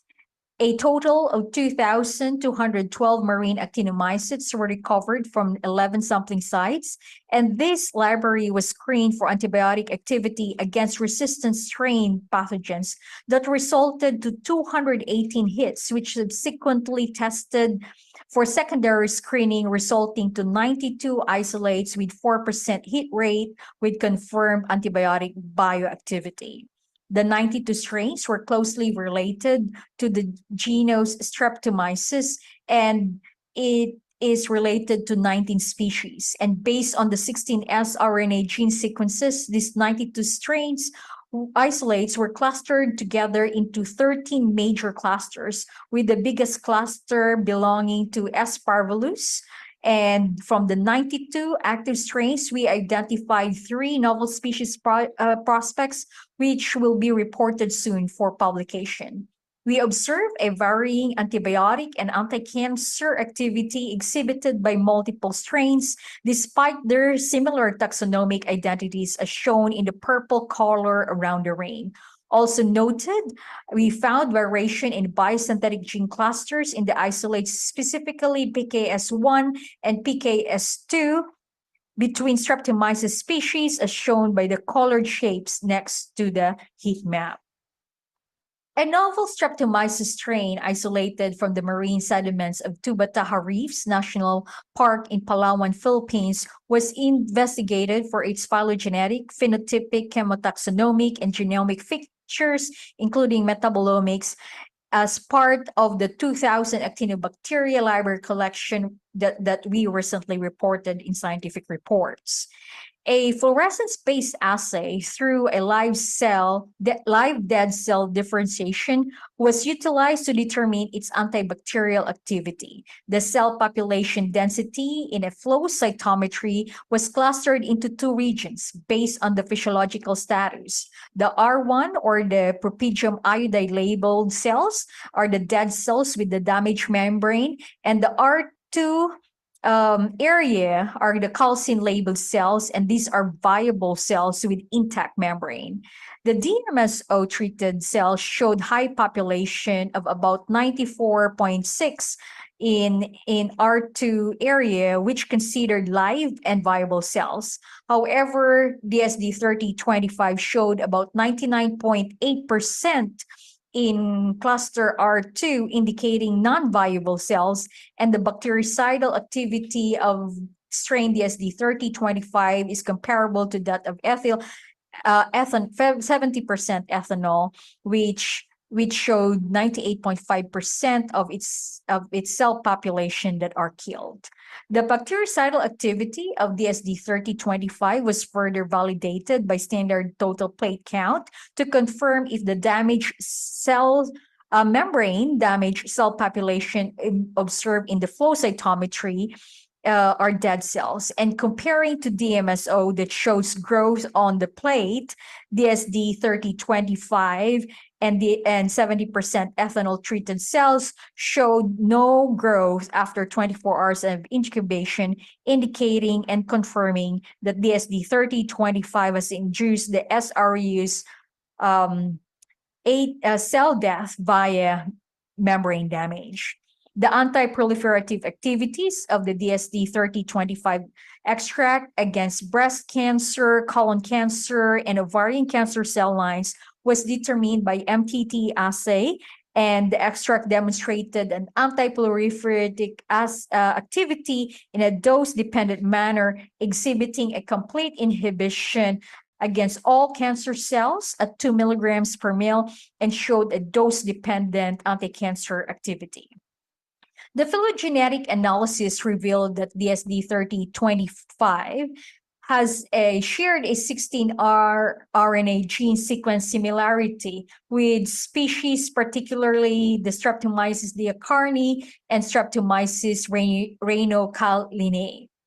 And the multi-locus sequence analysis showed that the evolutionary distance between the SD3025 and its closely related Streptomyces was about 0.1, which is above the cutoff value of 0.007 to delineate novel species under the genus Streptomyces. So to further validate the species delineation, we did a whole genome sequencing. And through the digital DNA hybridization, it was found out that 3025 has about 64.1% similarity against S. deacarni, which is below the 70% cutoff value. And the average nucleotide identity is about 96.5%, which is below the 96.7% threshold, indicating that the DSD3025 is a novel species. The whole genome sequence analysis revealed 7.7 million base pairs with 72.3% GC content, and majority of its orthologous genes have unknown functions, and other remaining was largely aligned to its transcription and carbohydrate and amino acid transport and metabolism. 11 genomic islands were identified in the strain's genome, linking to specialized metabolism to functional adaptation, and also mobility genes such as transposase and integrases that were detected, which were associated with the movement of mobile genetic elements, and the resistance genes were encoded in the genome that unveiled its self-resistance against different antibiotic compounds, that it helps itself to resist its own specialized metabolites to avoid suicide. A total of 29 biosynthetic gene clusters were identified using anti-SMASH, indicating the richness of the biosynthetic gene clusters. There were 6 biosynthetic gene clusters that showed no similarity with reference to the specialized metabolites, indicating the novelty of the biosynthetic gene clusters in strain DSD3025.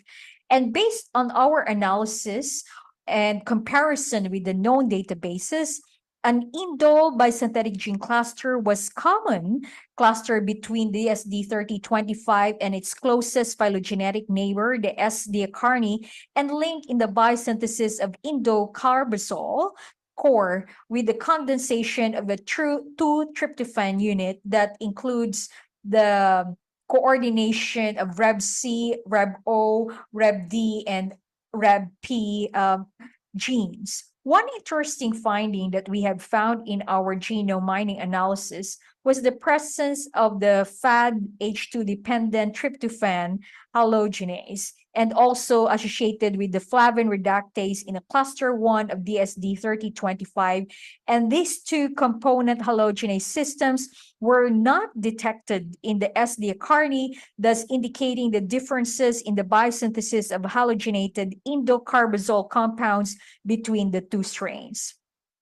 So to gain insights into the specialized metabolites biosynthesized by DSD3025, the crude extract was analyzed using mass spectrometry, and there were 6 mass ion peaks that were detected that showed 3:1 isotopic pattern for chlorine and 1:1 isotopic pattern for bromine, suggesting that DSD3025 can biosynthesize halogenated specialized metabolites. The mass ion peak at MZ332 were identified to have a known antimicrobial chlorinated carbazole alkaloid called chlorcarbazomycin A, which is based on the MS and the MSMS analysis. These alkaloids is produced by the S. diacarni, and however, in the case of the DSD3025, its genome, as I pointed before, harbors tryptophan 7 halogenase and its associated flavin reductase encoded in the genome, which suggests a reduced selective halogenation of the carbazole moiety at the C7 position of the tryptophan, whereas the chlorcarbazomycin has a C4 chlorination in the tryptophan ring. So although our experimental fragments for the MSMS analysis shows exactly the same fragmentation as chlorcarbazomycin, the positional isomer with chlorination and C7 showed this identical MSMS, indicating that this mass spectrometry could not identify whether the halogenation occur at the C4 as shown here or the C7 as shown here. Thus, it requires purification and confirmation via nuclear magnetic resonance analysis. But nonetheless, mass spectrometry metabolomics demonstrated that the novel Streptomyces 3025 can produce halogenated compounds, which could be investigated for their anti-cancer and antibacterial activity as encoded in its genome.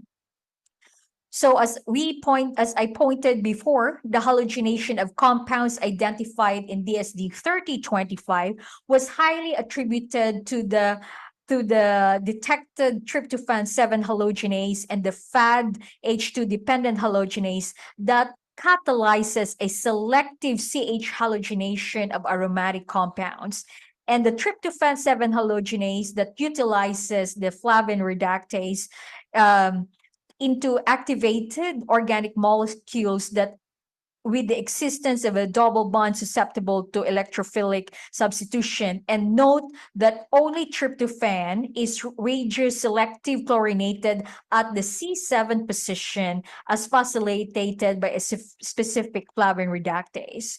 So in our case, aside from this core, we were able to identify also new chlorinated secondary metabolites produced by the DSD 3025, which were not found in the metabolism and metabolomics analysis for S-diacarni, indicating that DSD 3025 is a novel species producing different types of halogenated compounds with antibiotic and anti-cancer activities.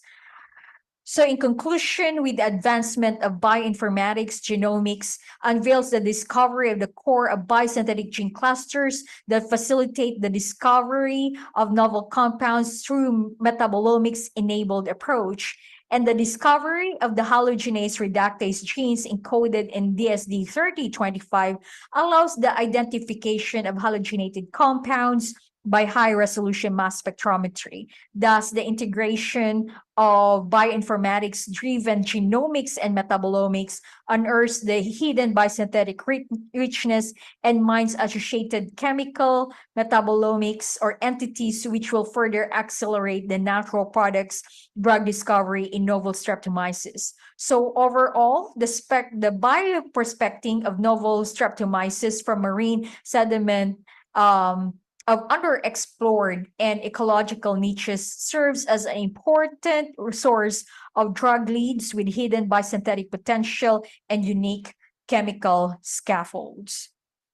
So I would like to thank our funding agency, the Department of Science and Technology, the National Research Council of the Philippines, the Philippine Council for Health Research and Development, and Tuklas Lunas Development Program, the Balik Scientist Program of the Department of Science and Technology, the University of San Agustin, and the University of San Agustin Center for Natural Drug Discovery and Development for the collaboration, and also our local government units for allowing us to collect marine sediments from their vicinity. And I would like to thank the members of the C2B2 and CND3 research team members. So thank you very much for your kind attention, and please follow us on Facebook, Instagram, and Twitter. Good morning.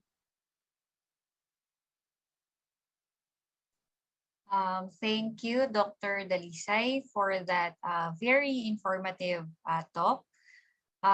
Again, I would like to remind our audience, so you can send in your questions via chat box in the Zoom and also the website. So down to our last but not the least speaker, I would like to introduce Dr. Sitipun Keo Sumpong. Dr. Sitipun has been the head of Special Research Unit of Prebiotic and Probiotic for Health since 2017. He is interested in prebiotic production from natural sources. And his research is focused on prebiotic production from copra meal and mushrooms. He has investigated the prebiotic effect of Thai mushrooms and also the biological property of the mushroom extracts. So today, Dr. Sutipun will share with us the different medicinal effect of Thai mushrooms. Good afternoon, ladies and gentlemen. I'm Sutipan Sampong from Kasetsart University, Thailand. Today, I'm going to give a talk on medicinal effect of Thai mushroom.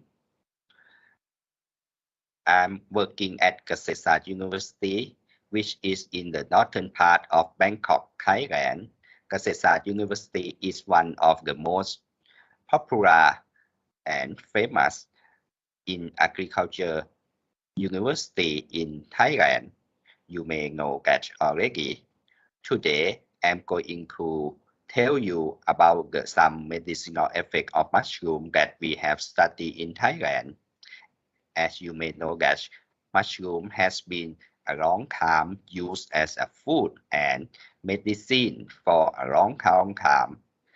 And mushroom can be found in many parts of the world. It can be cultivation. It can be cultivated in the farm or it can be collected from the forest.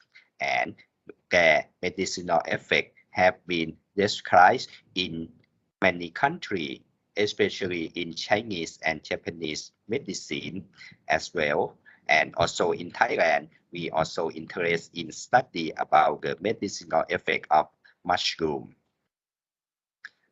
And you may know that mushroom can be consumed as a food, and in some mushroom they can be consumed as a medicine, and the form of to consume the mushroom may be eat by the powder, is their fooding body, or you can use the extract from the mushroom, and the extraction methodology have been developed by many scientists, right? They meet the medicinal substance from the mushroom might be extracted by the hot water or cold water extraction, or even some organic solvents to get the medicinal substance from the mushroom. And it has been reported in many scientific papers. To the best of our knowledge, that the most popular mushroom that been extraction for the medicinal effect is Ganoderma, and also there is some paper that describes the extraction about some medicinal substance from Agaricus and Purulacus as well. And the most interesting substance is the water-soluble polysaccharide, which have some medicinal effects.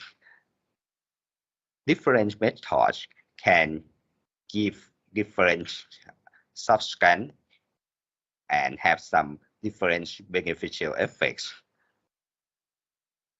And in the water-soluble polysaccharide, they have many types of linkage, many types of sugar composition and mineral complex with other mushroom and also the molecular weight. This has been studied and have been reported by many scientists, and this characterization show that different of these things have some effect on the medicinal effect of the mushroom. For our group, right, we have interesting in 3 mushrooms. The first one is Trichoroma crassum or Mycosabe crassa.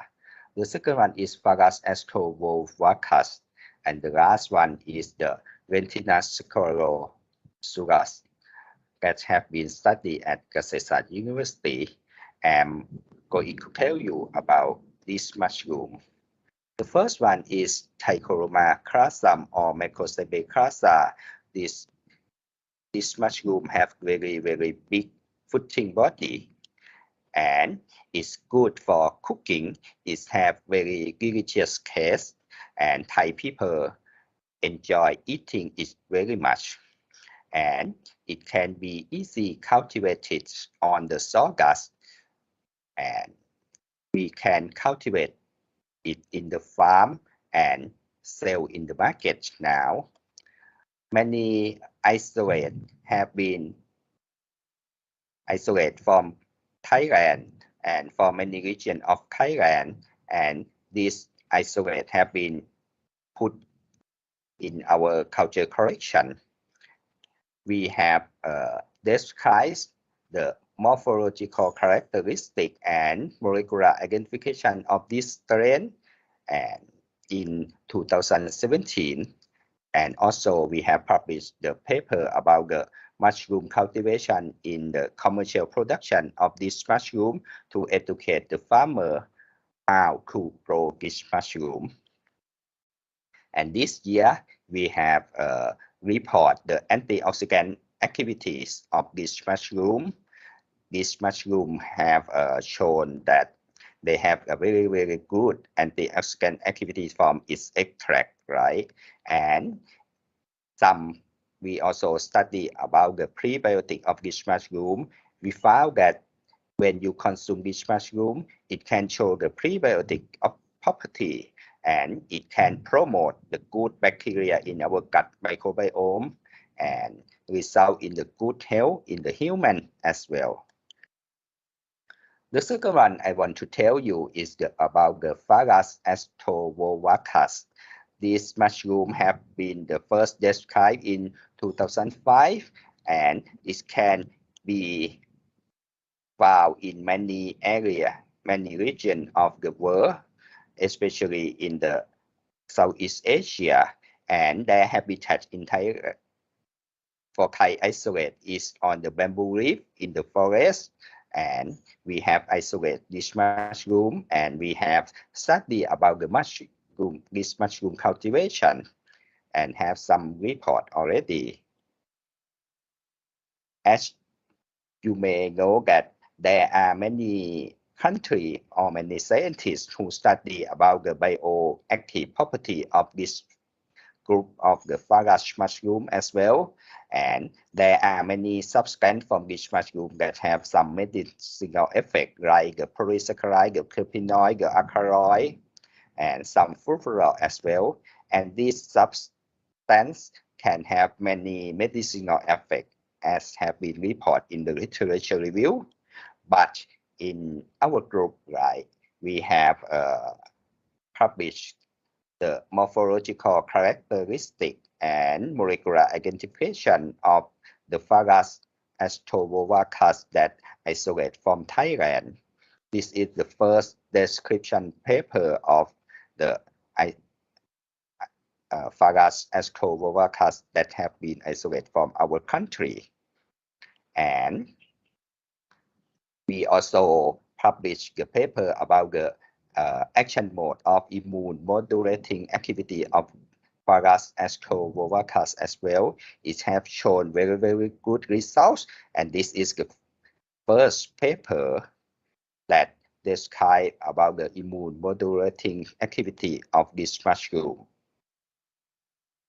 And the last one that I'm going to talk is about the Lentinus sclerosurus.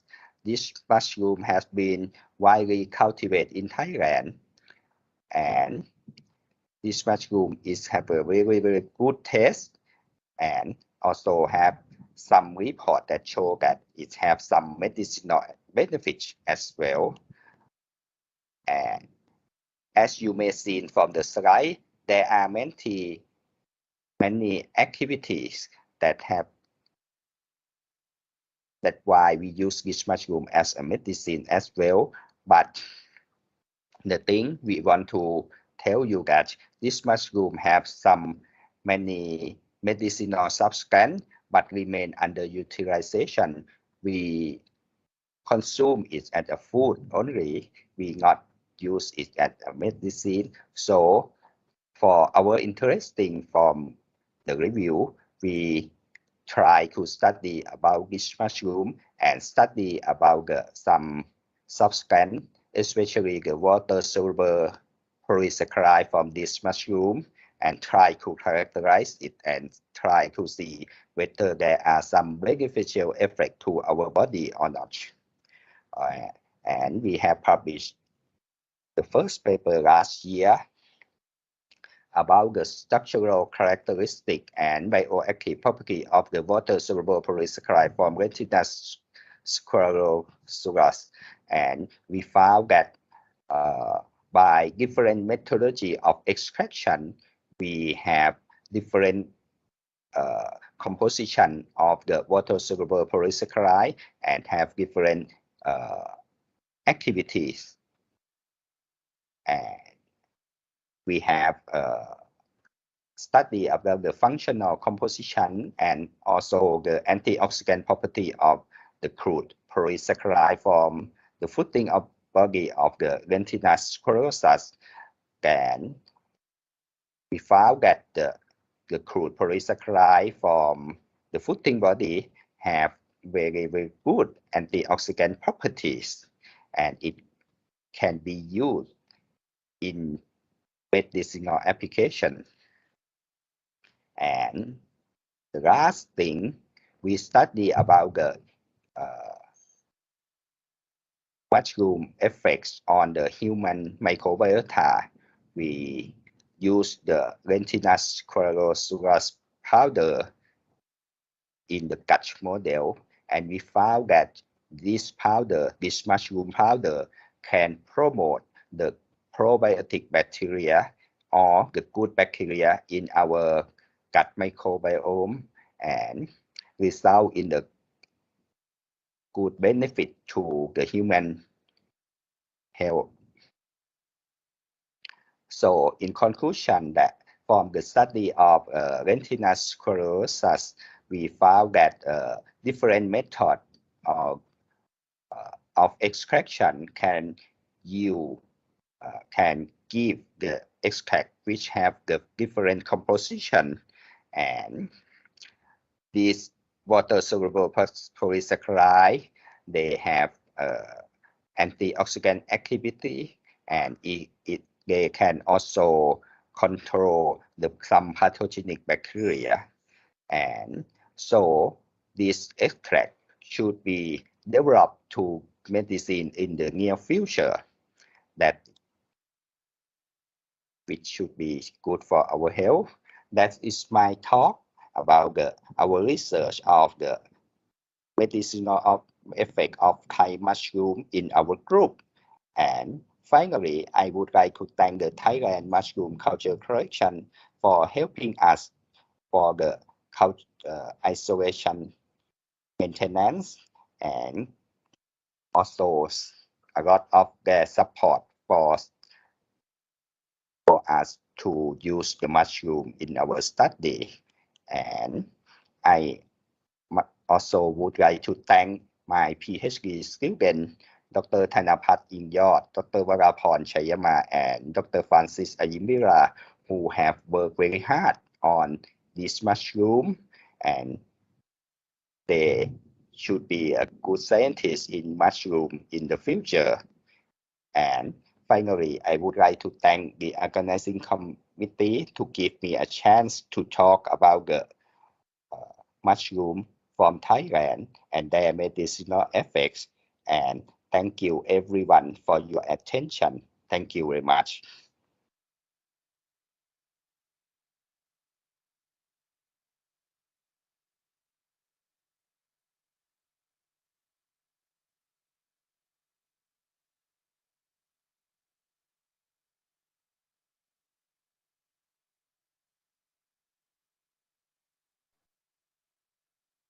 Okay, so we would like to thank Dr. Sutipan for your informative talk. No, we learned a lot about the different mushrooms in Thailand. Okay, so we will now proceed to our question and answer. Unfortunately, I think Dr. Dalisay and Dr. Sotipon is not available this afternoon to join us in our question and answer. But if you have any questions for both of our speakers, please send those questions to us, including your email address. And we will make sure to relay to them your questions and also your information so that they can send their answers to you. So good afternoon, Dr. Niar. We are so glad you're here. Thank you. Good afternoon, everyone. Thank you. We have here a question which I think you've also read. I would just repeat the question for those who are joining us at the website. So we have here a question from Adwi Fiorini. Her question for Dr. Niar is first question is, which biofilm had been known to cause nosocomial infection, since there are many origin already been used? And then her follow-up question, wondering how these biofilm products had been leaked from biotechnology produce multiple layers security screening. All right. Thank you for the questions. First one, I think I already answered through the chat box that the nosocomial infection is already like known, that infection happened in the hospital after several 48 hours usually, and we have to know that this infection, this patient doesn't have this infection when they enter the hospital, but they get another infection after hospitalization, for Afternoon, instance. ladies and gentlemen. Okay.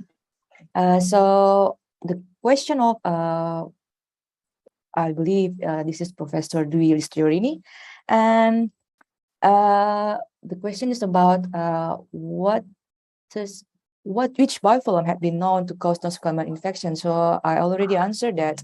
The well-known is ranging from Staphylococcus epidermidis and also aureus, because they can colonize, let's say, the surface of the medical devices, ranging from implant, orthopedic implant, and also catheter, and also the endotracheal tube. But also gram-negative bacteria can happen as well. And don't forget that biofilm is not really a single species. They can also form polymicrobial communities. So maybe you also can find in that colonized implant, let's say, a combination between staph and fungi, let's say, candida, and that's also can happen. But the second question, I'm sorry, I don't really understand about it. So I hope you can elaborate more, Prof. Dwi. Thank you. Well, I think also that I misunderstand about the biofilm. Biofilm. Yeah. I was thinking that it is something you make for other purposes. Mm. I didn't think that it is a mean, new film, a coated health devices. Yeah. Oh, siapa dong mau Ruti? Probably there is like kind of leaking of voices. Yeah. That's why I was asking about that, how this material leaking the security control. Yes. I thought it was a biotechnology product. Okay. I didn't think that it is kind of dirt in medical devices. Understood. So if I may explain you again, that biofilm is kind of a consortium of bacteria, or can be bacteria, can be fungi, or polymicrobial community that attached to a surface or a biotic surface. And this consortium or biofilm in medical term or medical sector is quite detrimental, not quite, but really detrimental, because it increases morbidity and mortality of the patient itself. But there is also benefit biofilm, let's say in an environmental situation. For instance, the symbiont between, let's say, bacteria and the roots of the plant, that's also quite a biofilm. And maybe you can also in the I'm not sure if it industry as well, but what I know about the biofilm industry is quite also detrimental, because it can decrease the production. Let's say in a gas exchange, if you have a biofilm on your pipelines, it will how do you call that? It will decrease the production, maybe gas or water. That's the definition of biofilm, which is detrimental for in the term of this one. So in this case, I think I have to renew the understanding about the biofilm, because I was thinking that biofilm is something kind of plastics or a synthetic plastic made of bacteria, consortia, or fungi. Yeah, but it is now it is clear. Yeah, thank you, Prof. Thank you very much. Welcome. So thank you, Professor Listiorini, for your questions. Dr. Niar, this question is from me. No, you've mentioned that the biofilm can exist as bacteria or fungi. Mhm. Can the biofilm be formed as if the combination is fungi and bacteria? Yeah, that's possible. I mean, if in the voice prosthesis, let's say, it depends the environments. I mean, in the voice prosthesis, there is a lot of food and how do you call that, and then that's more triggering for fungi, let's say, candida, and grow on the surface of that voice prosthesis. But also, let's say, in the clinical situation, that's probably you also can have polymicrobial situation, like combination between bacteria and candida. Yeah, that's possible. Oh, okay. So, that gives a lot of opportunities for microorganisms to form biofilms. Yeah, because that's the way they live, like to protect each other. Or when the biofilm like really fall, and then they really susceptible for antimicrobials, then they will like really to be eradicated. So I also have another question. Yeah, It's very sure. interesting for me. Thank you. Because when we say biofilm, no, we think of always for me, no, when I hear biofilm, it's adhering at the surfaces. But you've mentioned earlier that not all biofilms adhere to a Attached to the surface. Yeah. Yes. Can you please elaborate more on that? Oh, So how all right. will we know if it's a biofilm if it's not adhering on a surface? For this case, that the non surface attached, it can be let's say in the wound, for the burn wound, and the diabetes, the ulcer, the wound ulcer, because it also happened that for the diabetic patient, they have this wound that really related to the biofilm. That's a more like combination between all the species of from the skin, ranging probably from the Propionibacterium and also epidermidis. That's the term of aggregates. So it's not attached to the surface. But if you talk about biofilm that attached to the abiotic surface, then we talk about implant, we talk about catheter, we talk about everything that can be colonized by these bacteria. I hope that's sufficient enough for you. Yes. So it answered my question. So thank you. Do we have any questions from our audience? You can raise your hand. Oh, there's a question here from the chat box. Using a 96 well, how can you measure the biofilm capacity of an organism? By means that biofilm capacity means of what's in this kind of term? In my experience, I didn't really use a 96 well plate, but I use a really material that closely to orthopedic implant, let's say, because we want to mimic the infection in orthopedic situation. That's why we use metal or polymer for the surface of our bacteria. But if you use 90 well 6 plate, that's also characterized as an in vitro biofilm, I believe. But what do you mean by the biofilm capacity in this term? You mean the biofilm biomass, or what? I don't really get it. I think she's asking of how the biofilm. I don't know the term, but can we use strong? Oh yeah, the biofilm biomass. The biofilm So formation. if you want to measure the biofilm biomass using 90 well plex, you need to employ the let's say, how do you call it, crystal violet staining, right? And then you use the ELISA reader plate. Then after that you can have the biomass from the crystal violet stain when you put them in the plate reader, I believe. So for those audience who still have questions for Dr. Niar, you may still place it in the chat box. So we will make sure to give it to Dr. Niar so that she can answer it. So unfortunately, we have to proceed to the awarding of certificates. Okay. Next slide, please.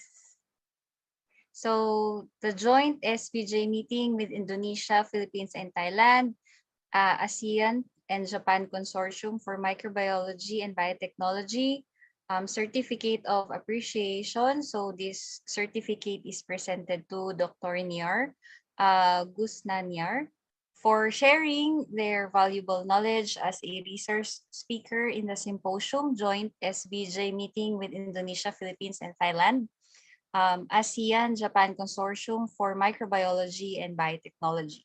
In conjunction with the 74th annual meeting of the Society for Biotechnology Japan, or SBJ, given this 21st day of October 2022 at Osaka University, Osaka, Japan, signed by Fukusaki Ichiro, the president of the Society of Biotechnology Japan. Thank you again, Dr. Niar. The same certificate is awarded to Dr. Doralyn Dalisay and Dr. Sitipan Kiao Sompong. So thank you to our speakers. Before we end, we would like to have a photo with everyone in this session. So everyone present and also the speakers, can you please open your camera so that we can have our photo session?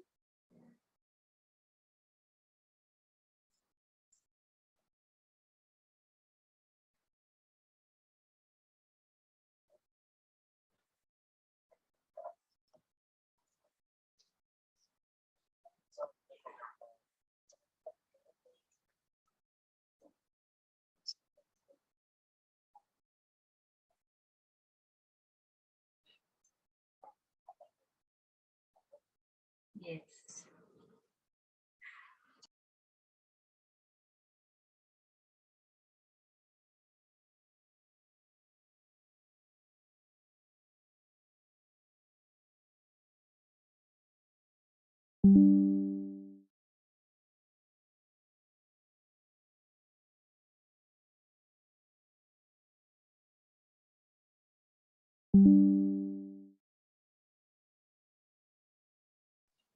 Thank you again, everyone. Please don't forget to answer the evaluation forms for you to receive your certificates.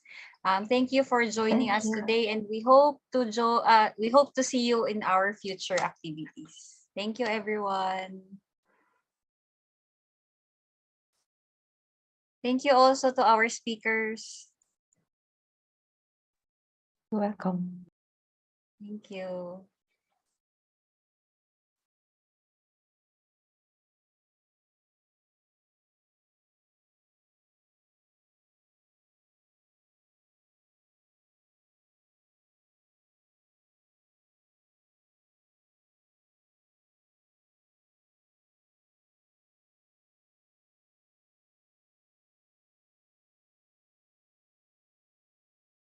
Recording in progress.